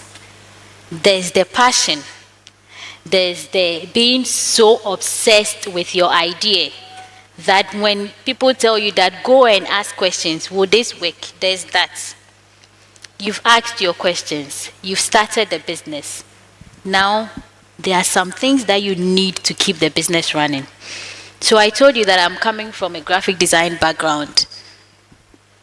Someone who has found an idea, very creative person. This is a wild idea. Now, the business needs to grow. It needs to be sustainable. It is not just something you're happy about. So how do you run the business? How do you keep it? And that was my challenge. From something like pricing, from something like management, managing team, hiring people. And early this year, I said that if there was something I would have loved to take out of my business, my business is 8 years old. So for the past 7 years, if there was something I would have changed, it would have been emotions, some kind of emotions. When it comes to even hiring people, not being emotional about it. Your mother is saying that, Ajua, and my sister, yeah, and anyone, sorry, and Kaufan, where you may more. Kabebo, sure, yeah, the pa. No. And that is what a lot of us lack. Most of us in this room who want to start a business or running a business and probably thinking, why is my business not growing? I am so passionate about this. You lack the technicalities of running a business, of moving the business from that corner to another level. And that is what transforms so many things. So the passion is there, but for me, I thought I was so passionate about Big Sam's. I'm a creative person. I have all the creative ideas. But this is a business. So some of the challenges that I faced was not having that experience, but taking time. So I always tell people that over the past 7 years of running my business, it was more of learning how to be a leader, how to hire, how to delegate, how to price your goods, how to build relationships with suppliers, how to know that I have gotten to that level where it's not writing receipts on a paper. Now you need to make sure that things are automated. You're calling your people. You are not shy. What is the record? What shows that this thing is this amount of money, So these are things that experiences that I went through, and it took a while. It took me losing money. It took me sacking my team and starting afresh to be able to build my business the right way. So if you're here and you're thinking about so many things, you have the wildest idea, make sure that you're also gaining insight and knowledge in the technical ways of running your business. Otherwise, everything we said here from this morning, and when it comes to what we spoke about, educating and starting the entrepreneurial ecosystem from the beginning, We need to be able to break it down. Forget about the big English. What is ecosystem to a 5-year-old child? Break it down. What is record keeping? What is finance to a 5-year-old child who you've identified that this person is so... You hear is the good side, and also how I started with 100 Ghana cedis or 50 cedis. But what did you really go through? The hard times are very difficult. Thank you so much for sharing those hard truths and good nuggets with us. I believe we are making notes so that when it's time for questioning, we know what to ask and what not to ask, so that we can make sure that we be within time. Even though time is far spent, we still will finish this before we go. I believe there will be a question from the audience about the emotion part. I had wanted to ask, but let me just leave it for the audience. Let me see if somebody will ask that question, then we'll come back. So then, among your challenges, you talked about the personal one, the leadership, the growth of this business that we are celebrating 8 years. How many? The growth of this business that we are celebrating 8 years. How many years for you? 2.5. 2.5 years and? 4 years. 4 years. So let's start from the senior. So I think we are not, maybe we didn't talk about money, or for me, in terms of money as the first challenge, because you realize that as you go in business, when you know some things, the money will come. And near maybe now here, and Saskanaba, and yes, Saskanaba, best say no. So we got the Absa Young African Works FinTech grants 2 years ago, I think. And I always refer to it like this, that if we won that grant, maybe just a year before, I would have messed up the money. Because I wasn't focused.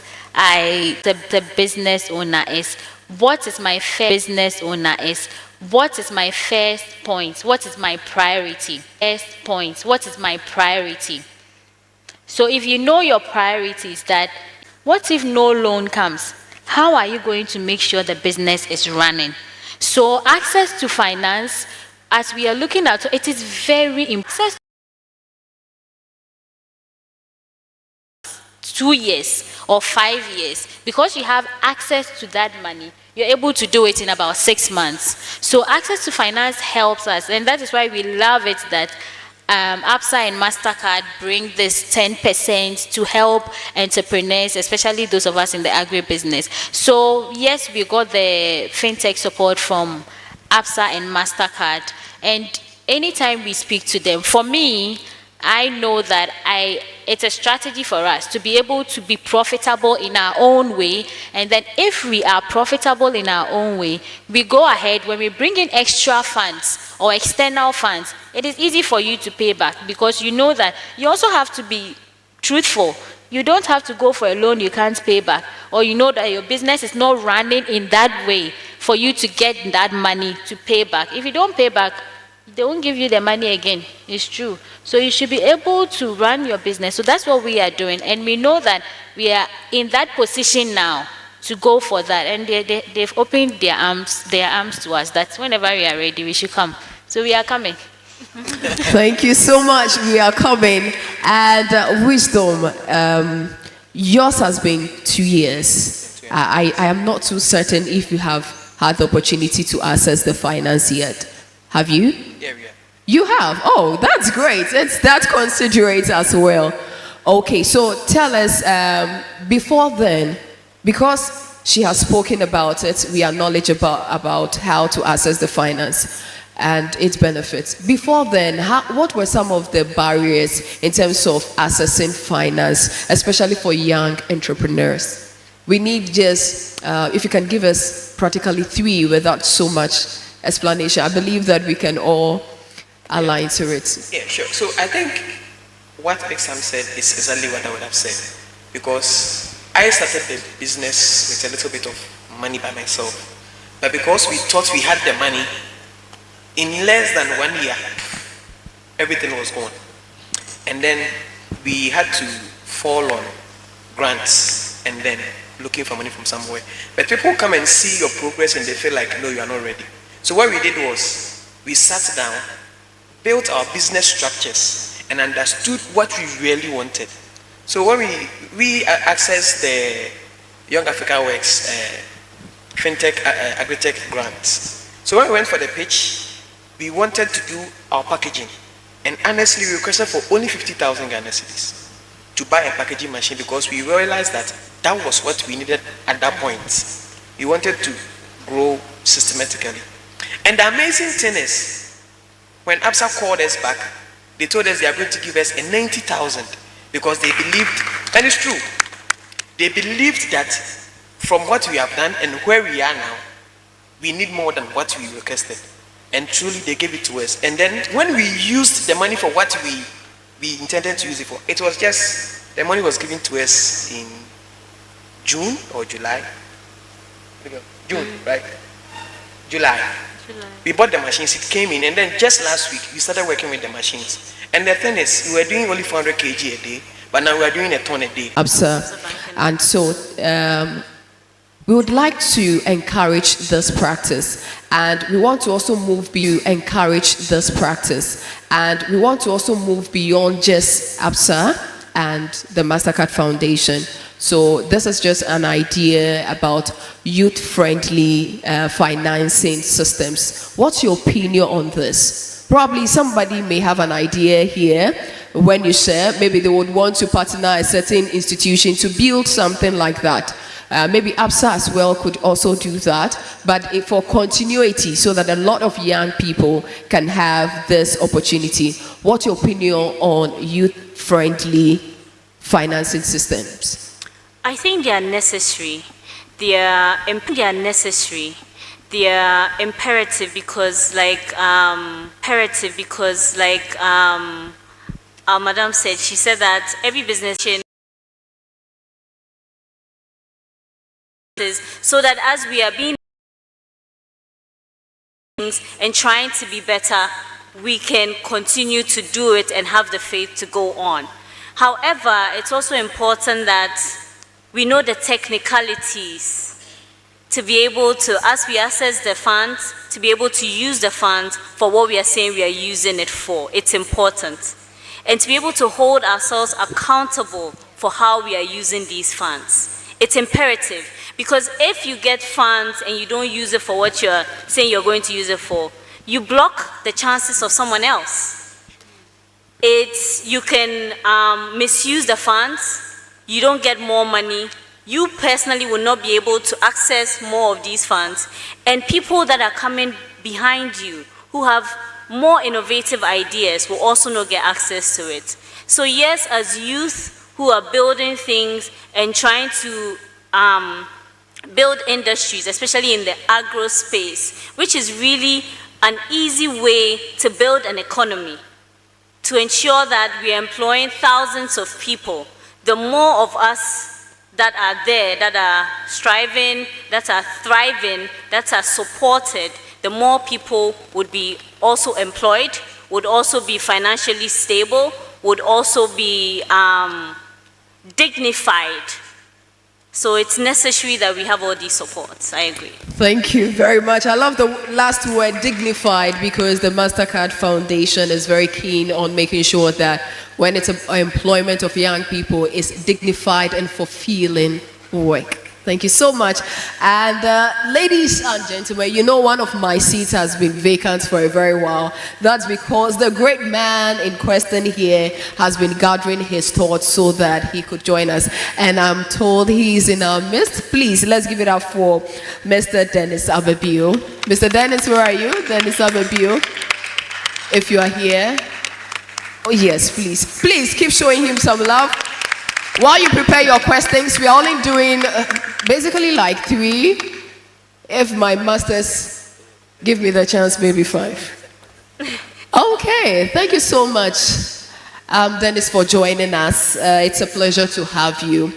Before we call off the panel, it's important to also hear your thought.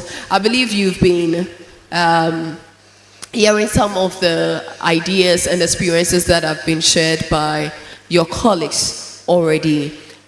We would like to hear your thought. We're talking about opportunities and challenges for young entrepreneurs like yourself. And some of the panelists have already shared their personal stories.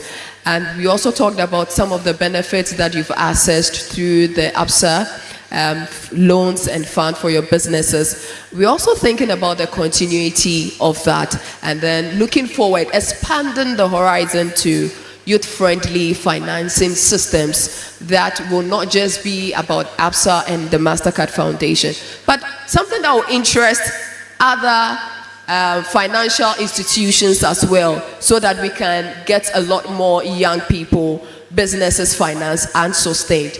With this premises, please, I would like to hear your thought, anything you'd like to share with us, your contribution. Thank you. Thank you very much. Hi, everyone. My name is Dennis Isidore Ebio Jr., and I manage a thriving agri-tech company called Agro Empire Limited. So we are exploring opportunities in the slow value chain. So we work with industry, cosmetology and pharmaceutics. We transform the snail slime into collagen for some cosmetic companies. And then also with the shell, we transform into calcium content for animal feed. Then we process the meat also into a variety of options. So we have ready to eat and ready to use. And currently we are exploring export opportunities in the Netherlands and in the US. We are operating arguably the largest commercial snail farm in Ghana, and we integrate it with horticulture, mainly with tomatoes and some varieties of chili pepper.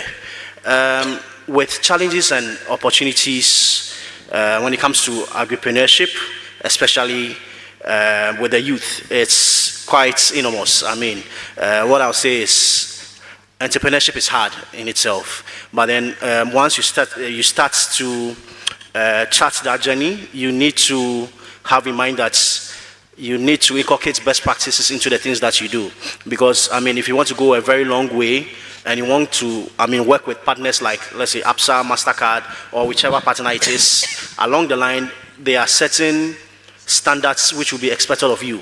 So from the word go, you need to put your thought together to organize yourself even bit by bit. If it's not so much, for example, like with your books, you want to get access to finance, and then now with the banks, they see agriculture to be very, very risky. But then this thoughts, I mean, it's not really as they think. But then on our side, we need to also play our part as young agripreneurs. You need to put your books together. You need to have your standards ready. If you are producing, you have to make sure that you are producing up to standards. You have certification for whatever you are producing. When it happens that way, I mean, you are a step ahead of trying to get finance to, I mean, push your business. Other challenges has to do with the fact that trying to employ people, keep them together, and pay them every month is very tough. For our group Empire, for instance, we employ 27 young people full-time. We have our 54 part-time workers, and you see, every now and then you need to keep thinking about how to always pay these workers. So because of that, you do not sleep. I've always been telling people that, I mean, I've always been having, since I started this journey, I've never had peace, and it's close to even having mental health issues, because I mean, you always have to keep thinking. And I work with a team, I don't work alone. And sometimes you need to convince your people that this journey is worth it. And I have co-founders who left engineering firms, who left well-paying jobs to come and do this full-time. So, I mean, it's a bit of a challenge when it also comes to family, because you need to really prove to them that this is worthwhile. For example, myself, after schooling in Ghana with my first degree, I had my master's, and then worked a while in Europe, came back, and then I'm doing this. Meanwhile, my family before expected that I should be employed, I mean, with one of the giants in Ghana, or even be working in Europe somewhere. So initially it was very tough, but then I had to work with my co-founders to be able to make the story worth the while. So, I mean, basically, that is it for me. Thank you very much. Please, a round of applause also for Dennis Ababio for sharing in summary what the opportunities and challenges have been. So, without much ado, we're quickly running into the Q&A session where we give you the opportunity to ask just 3 questions. Hello, I'm here. Great. My question goes to Khadija. You spoke about the business your mother was doing. But when you wanted to do your business, you did something completely different. You went into spices, but you mentioned your mother was selling toys and toffees. I wanted a little bit of clarification in that, because then my next question would be, what inspired you to actually go into the spices business? What research did you do? What actually intrigued you to go into that? And then I want to just say, congratulations to everybody sitting out there. It's not easy to be an entrepreneur and actually be seated there right now. So big kudos to all of you. So please, if that is my first question. My second question is, are you in a space where you're currently training people in that same field? Are you mentoring by any chance? I believe there are young women out there that would love to have your support. Thank you. Thank you so much for that question. So, like I said, my mother had a shop. So she primarily sold biscuits and sweets. That's what it was, and then toys to support it. So it was really for children. So you'd see that when it was like our day, or when it was like they were about to go to school, my mother's area, that side of town was full. It's biscuits, it's a lane. If you go after the Rollins Park, all the shops there, the lanes there, they've been categorized. So that lane is biscuits, toffees, drinks, toys. That's what is sold in that lane. So when I decided to start my business, instead of looking at importation of biscuits and toffees, we went into food processing and food manufacturing. So our flagship product is a beverage drink. It's Cheer Up Iced Tea. That's our flagship product. And then we have the spices and the sauces. So with regards to starting the business, the way my partner and myself looked at the business was, in as much as we were starting here, we had a full-blown plan of what we wanted to do, what our SKUs were, what kind of business we were trying to build. We were trying to build a food manufacturing business and targeting multiple lines of products. So our products are beverages, spices and sauces, baby food. Those were the areas that we knew from the onset that these are the main areas we wanted to produce and expand our production lines through. And for us, the next products we did, after the beverage, we developed the sauces. And with the sauces, we developed the spices. Again, we have to look at what our ingredient base was. So with our iced tea, we make ginger lemon, mints, and then we've started hibiscus lines. So our main ingredient, apart from the tea, was ginger. So going into spices and going into sauces wasn't far-fetched because it was around the same kind of ingredients. So we went into spices, we went into the sauces, which would use similar ingredients to the spices. So when we are sourcing around the same type of products. And the spices was also relatively cheaper to start compared to the different products, which was the baby food and the likes that we were also looking at going into. Also, the reason why we started with the spices before other things was we were looking at expanding and we were looking at exporting. We were looking at the products that would be the easiest to export at a more cost-effective way. So these are the reasons why we looked at expanding in that way. I think you had a second question? A pregnant question. We are currently trying to build out a program for mentorship, for training, and I'm personally always interested in supporting people to identify their paths. In the past, when people have asked me what I do, I always say I'm the help, because I've always worked in multiple industries and it's always difficult to define what I did. So I'm always open to support people, share the knowledge that we have, challenges that we faced, and hopefully be able to help people also pass on that information. So we're always open to it. Thank you. Thank you very much. So we take the next question. Please let us not impregnate the questions. One questions. The panelists will be available for further engagement so that we can take our lunch. Aren't you hungry?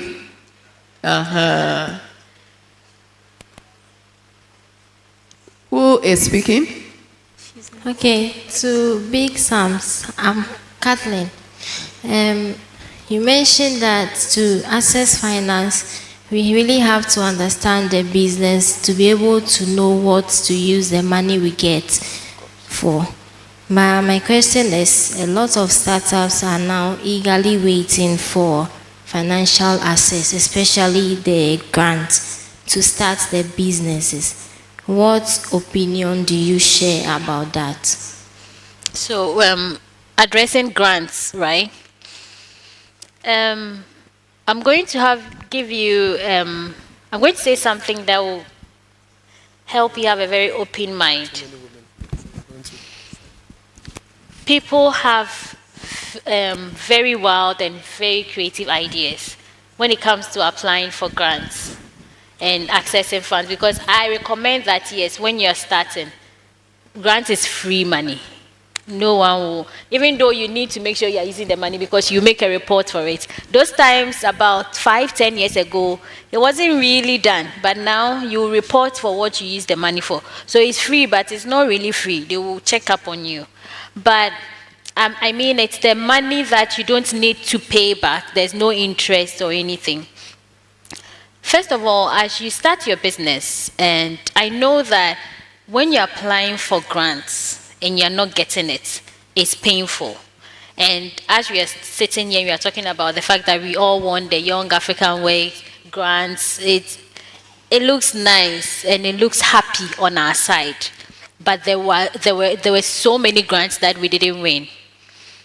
And when you look at it from this point that there are so many creative ideas that are applying for the grants, you realize that you need to keep pushing.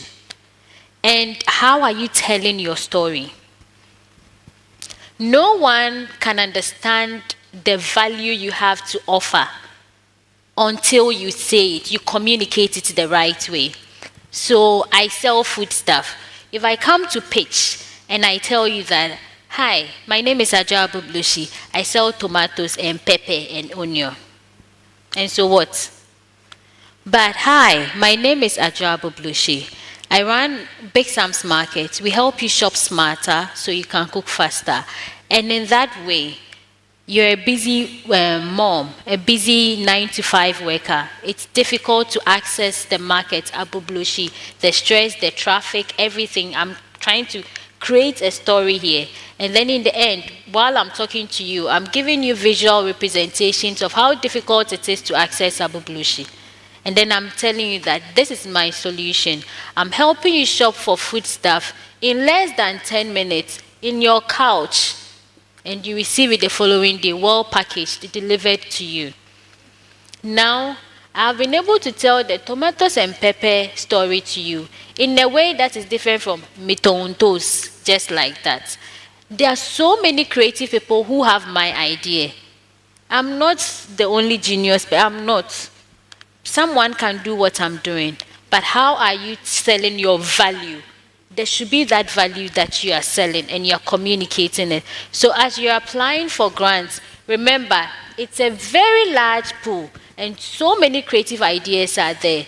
But how am I going to stand out so that when my story reaches that person, when they are screening, they know that this is the kind of story, this is the value we want. This is going beyond just you running a business, but not helping just people in the city, but helping a farmer far away somewhere. So you look at all these things and trust me, don't give up.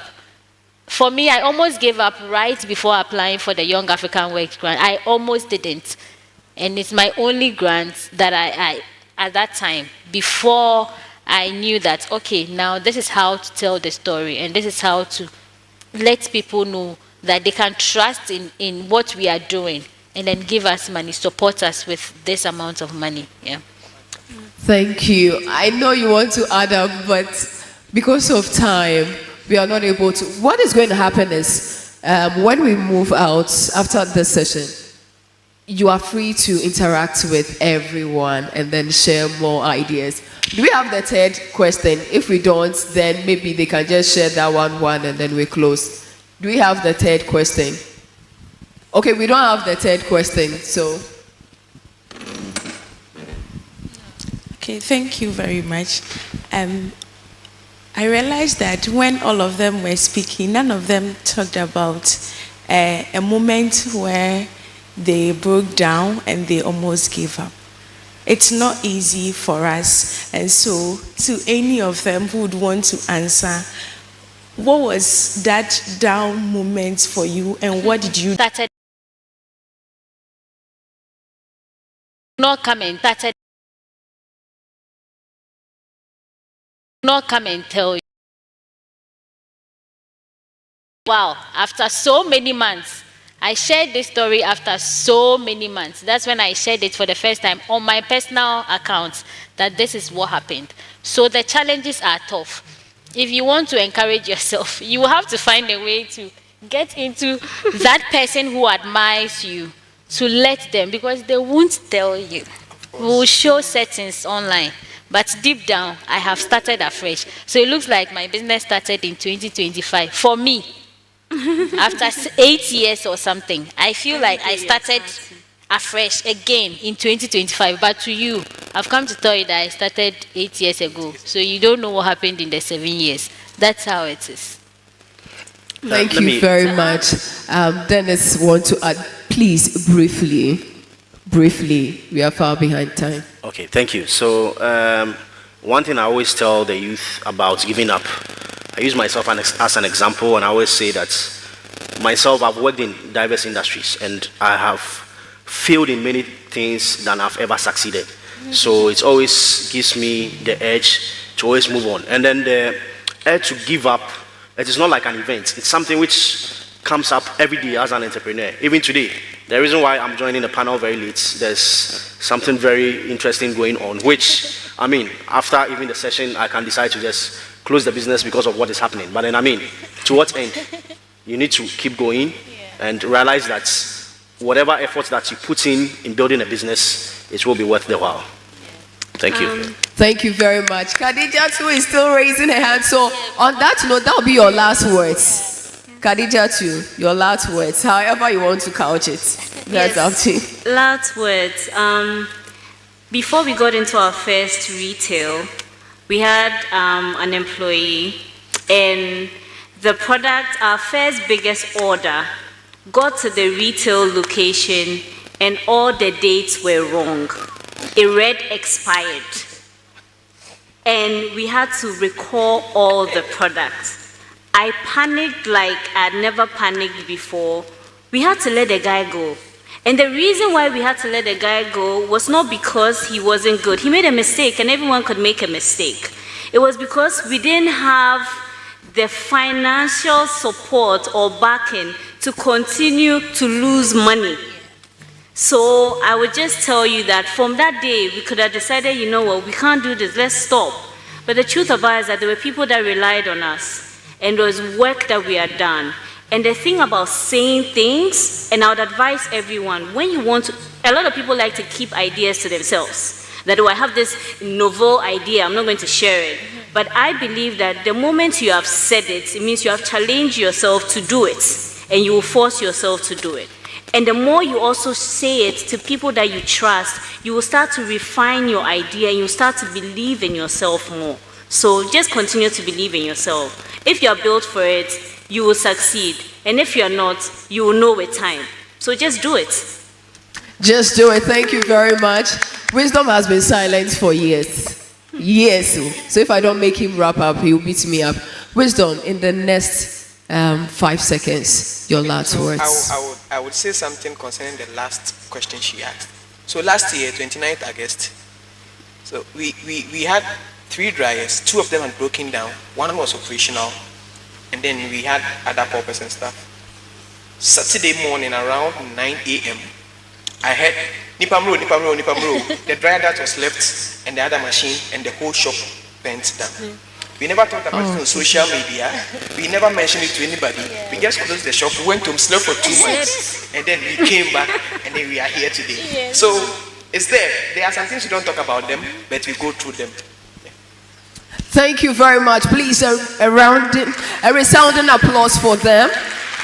This has been the Youthful Voices panel, and we discussed on opportunities and challenges for young entrepreneurs. And as you can all hear and you've written, they've shared very incredible nuggets and experiences with us, and they've stretched us and encouraged us that yes, we can always birth ideas in the smallest places. Do not underlittle that idea that you have.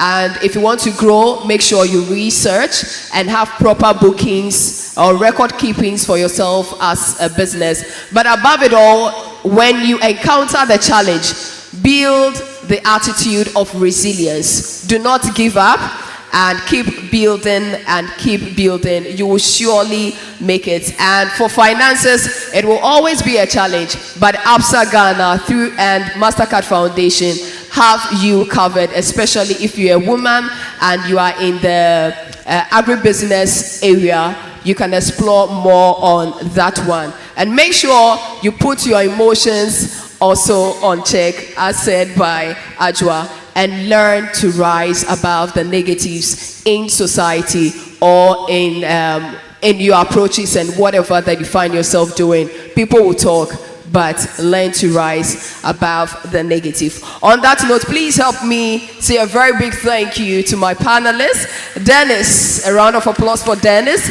A round of applause for Wisdom. We say thank you. Khadija too, thank you. Elsland, thank you. It's been a great time. And we thank you for sharing your honest experiences with us. We have learnt and we see possibilities with you. Thank you very much. My name has always been Christabel, and Bernard is after me. AKA The Voice. Put your hands together for The Voice. We'll do that. We have two things to do to close. We'll take a group photograph. We would visit the stands and would have lunch. I want to say a big thank you to all of you for coming here. I leave you with 4 big S's. Listening to the panel, everybody has a story. Please value your story and curate it, right? Everybody has a story. Value your story and curate it. If you are here and you can help people to tell their stories, please let us know so you can be a great storyteller. Number 2, strategy. We need to strategize for markets, strategize for finance. Nothing is possible without people, but nothing is lasting without systems. So we must build a system here. Number 3, let's work together. Let's synergize. One can go fast, many can go far. So please work with somebody on your way out. And number 4, sustainability. Whatever we do, let's make sure the future will benefit from what we do now. I'd like you to put your hands together for yourself, because you've been a very wonderful and amazing audience. Next steps, we have everybody's email address or phone number as you've given us. This is not a 9-day wonder. I'm very sure Absa will get in touch with you. You're already in the Mastercard Foundation ecosystem, so you'll definitely hear from us. Share your stories with us as you succeed. Now, these guys have been sitting here since morning, waiting for somebody to patronize them. What you do for somebody else will do for you. So I want to beg you, before you go take a photo. If you don't want to buy anything at all, let them know that you visited their stand. There are about a dozen or more exhibitors. Some are doing soap, some are doing clothes, some are doing fashion stuff. Please go and talk to them. Let them know you love them and that they are coming here has been worthwhile. We have packed the lunch, but we didn't put it in a bag. But you can either eat it here to network or you can carry it home. Sorry for keeping you late till 4 o'clock. We had planned to close earlier. Till we see you next time, or till we meet your product on the shop shelf. Her name is Christabel Odonko, and my name is Bernard Avle. Have a good afternoon. Bye-bye.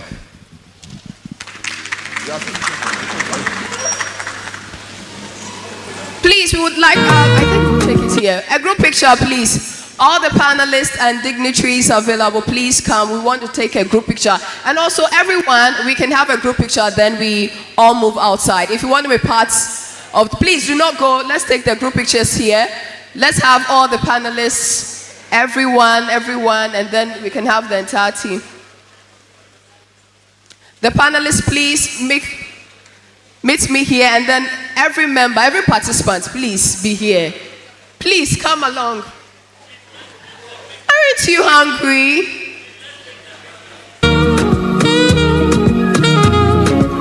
Arrange yourself. Panelists, please come along. Meet me at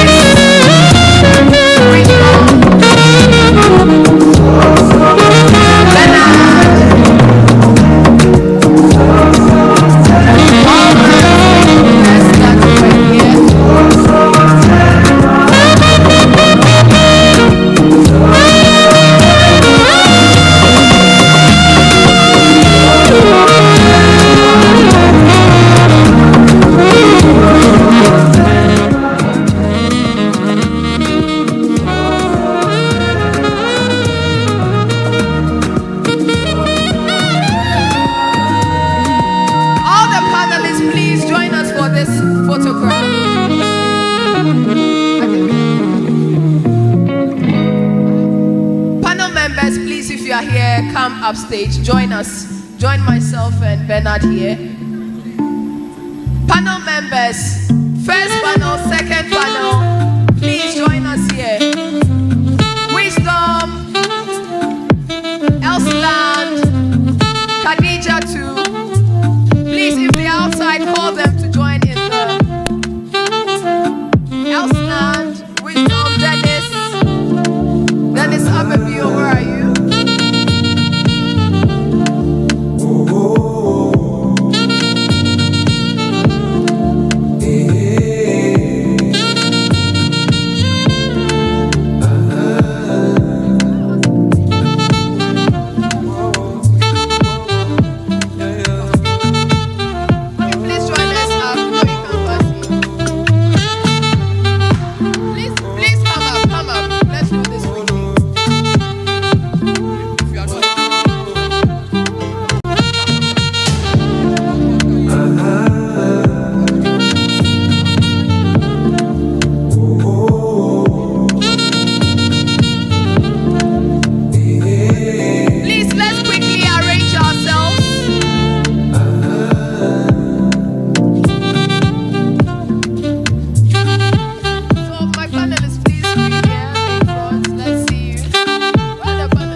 Make sure you grab your lunch, go to the exhibition center area and make sure that should I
Hello, hello. Yeah, it works. Hi. So can they hear me? Is Yeah. Like, Where's you Bridget? can let them come outside. so who is recording? The camera guy is coming.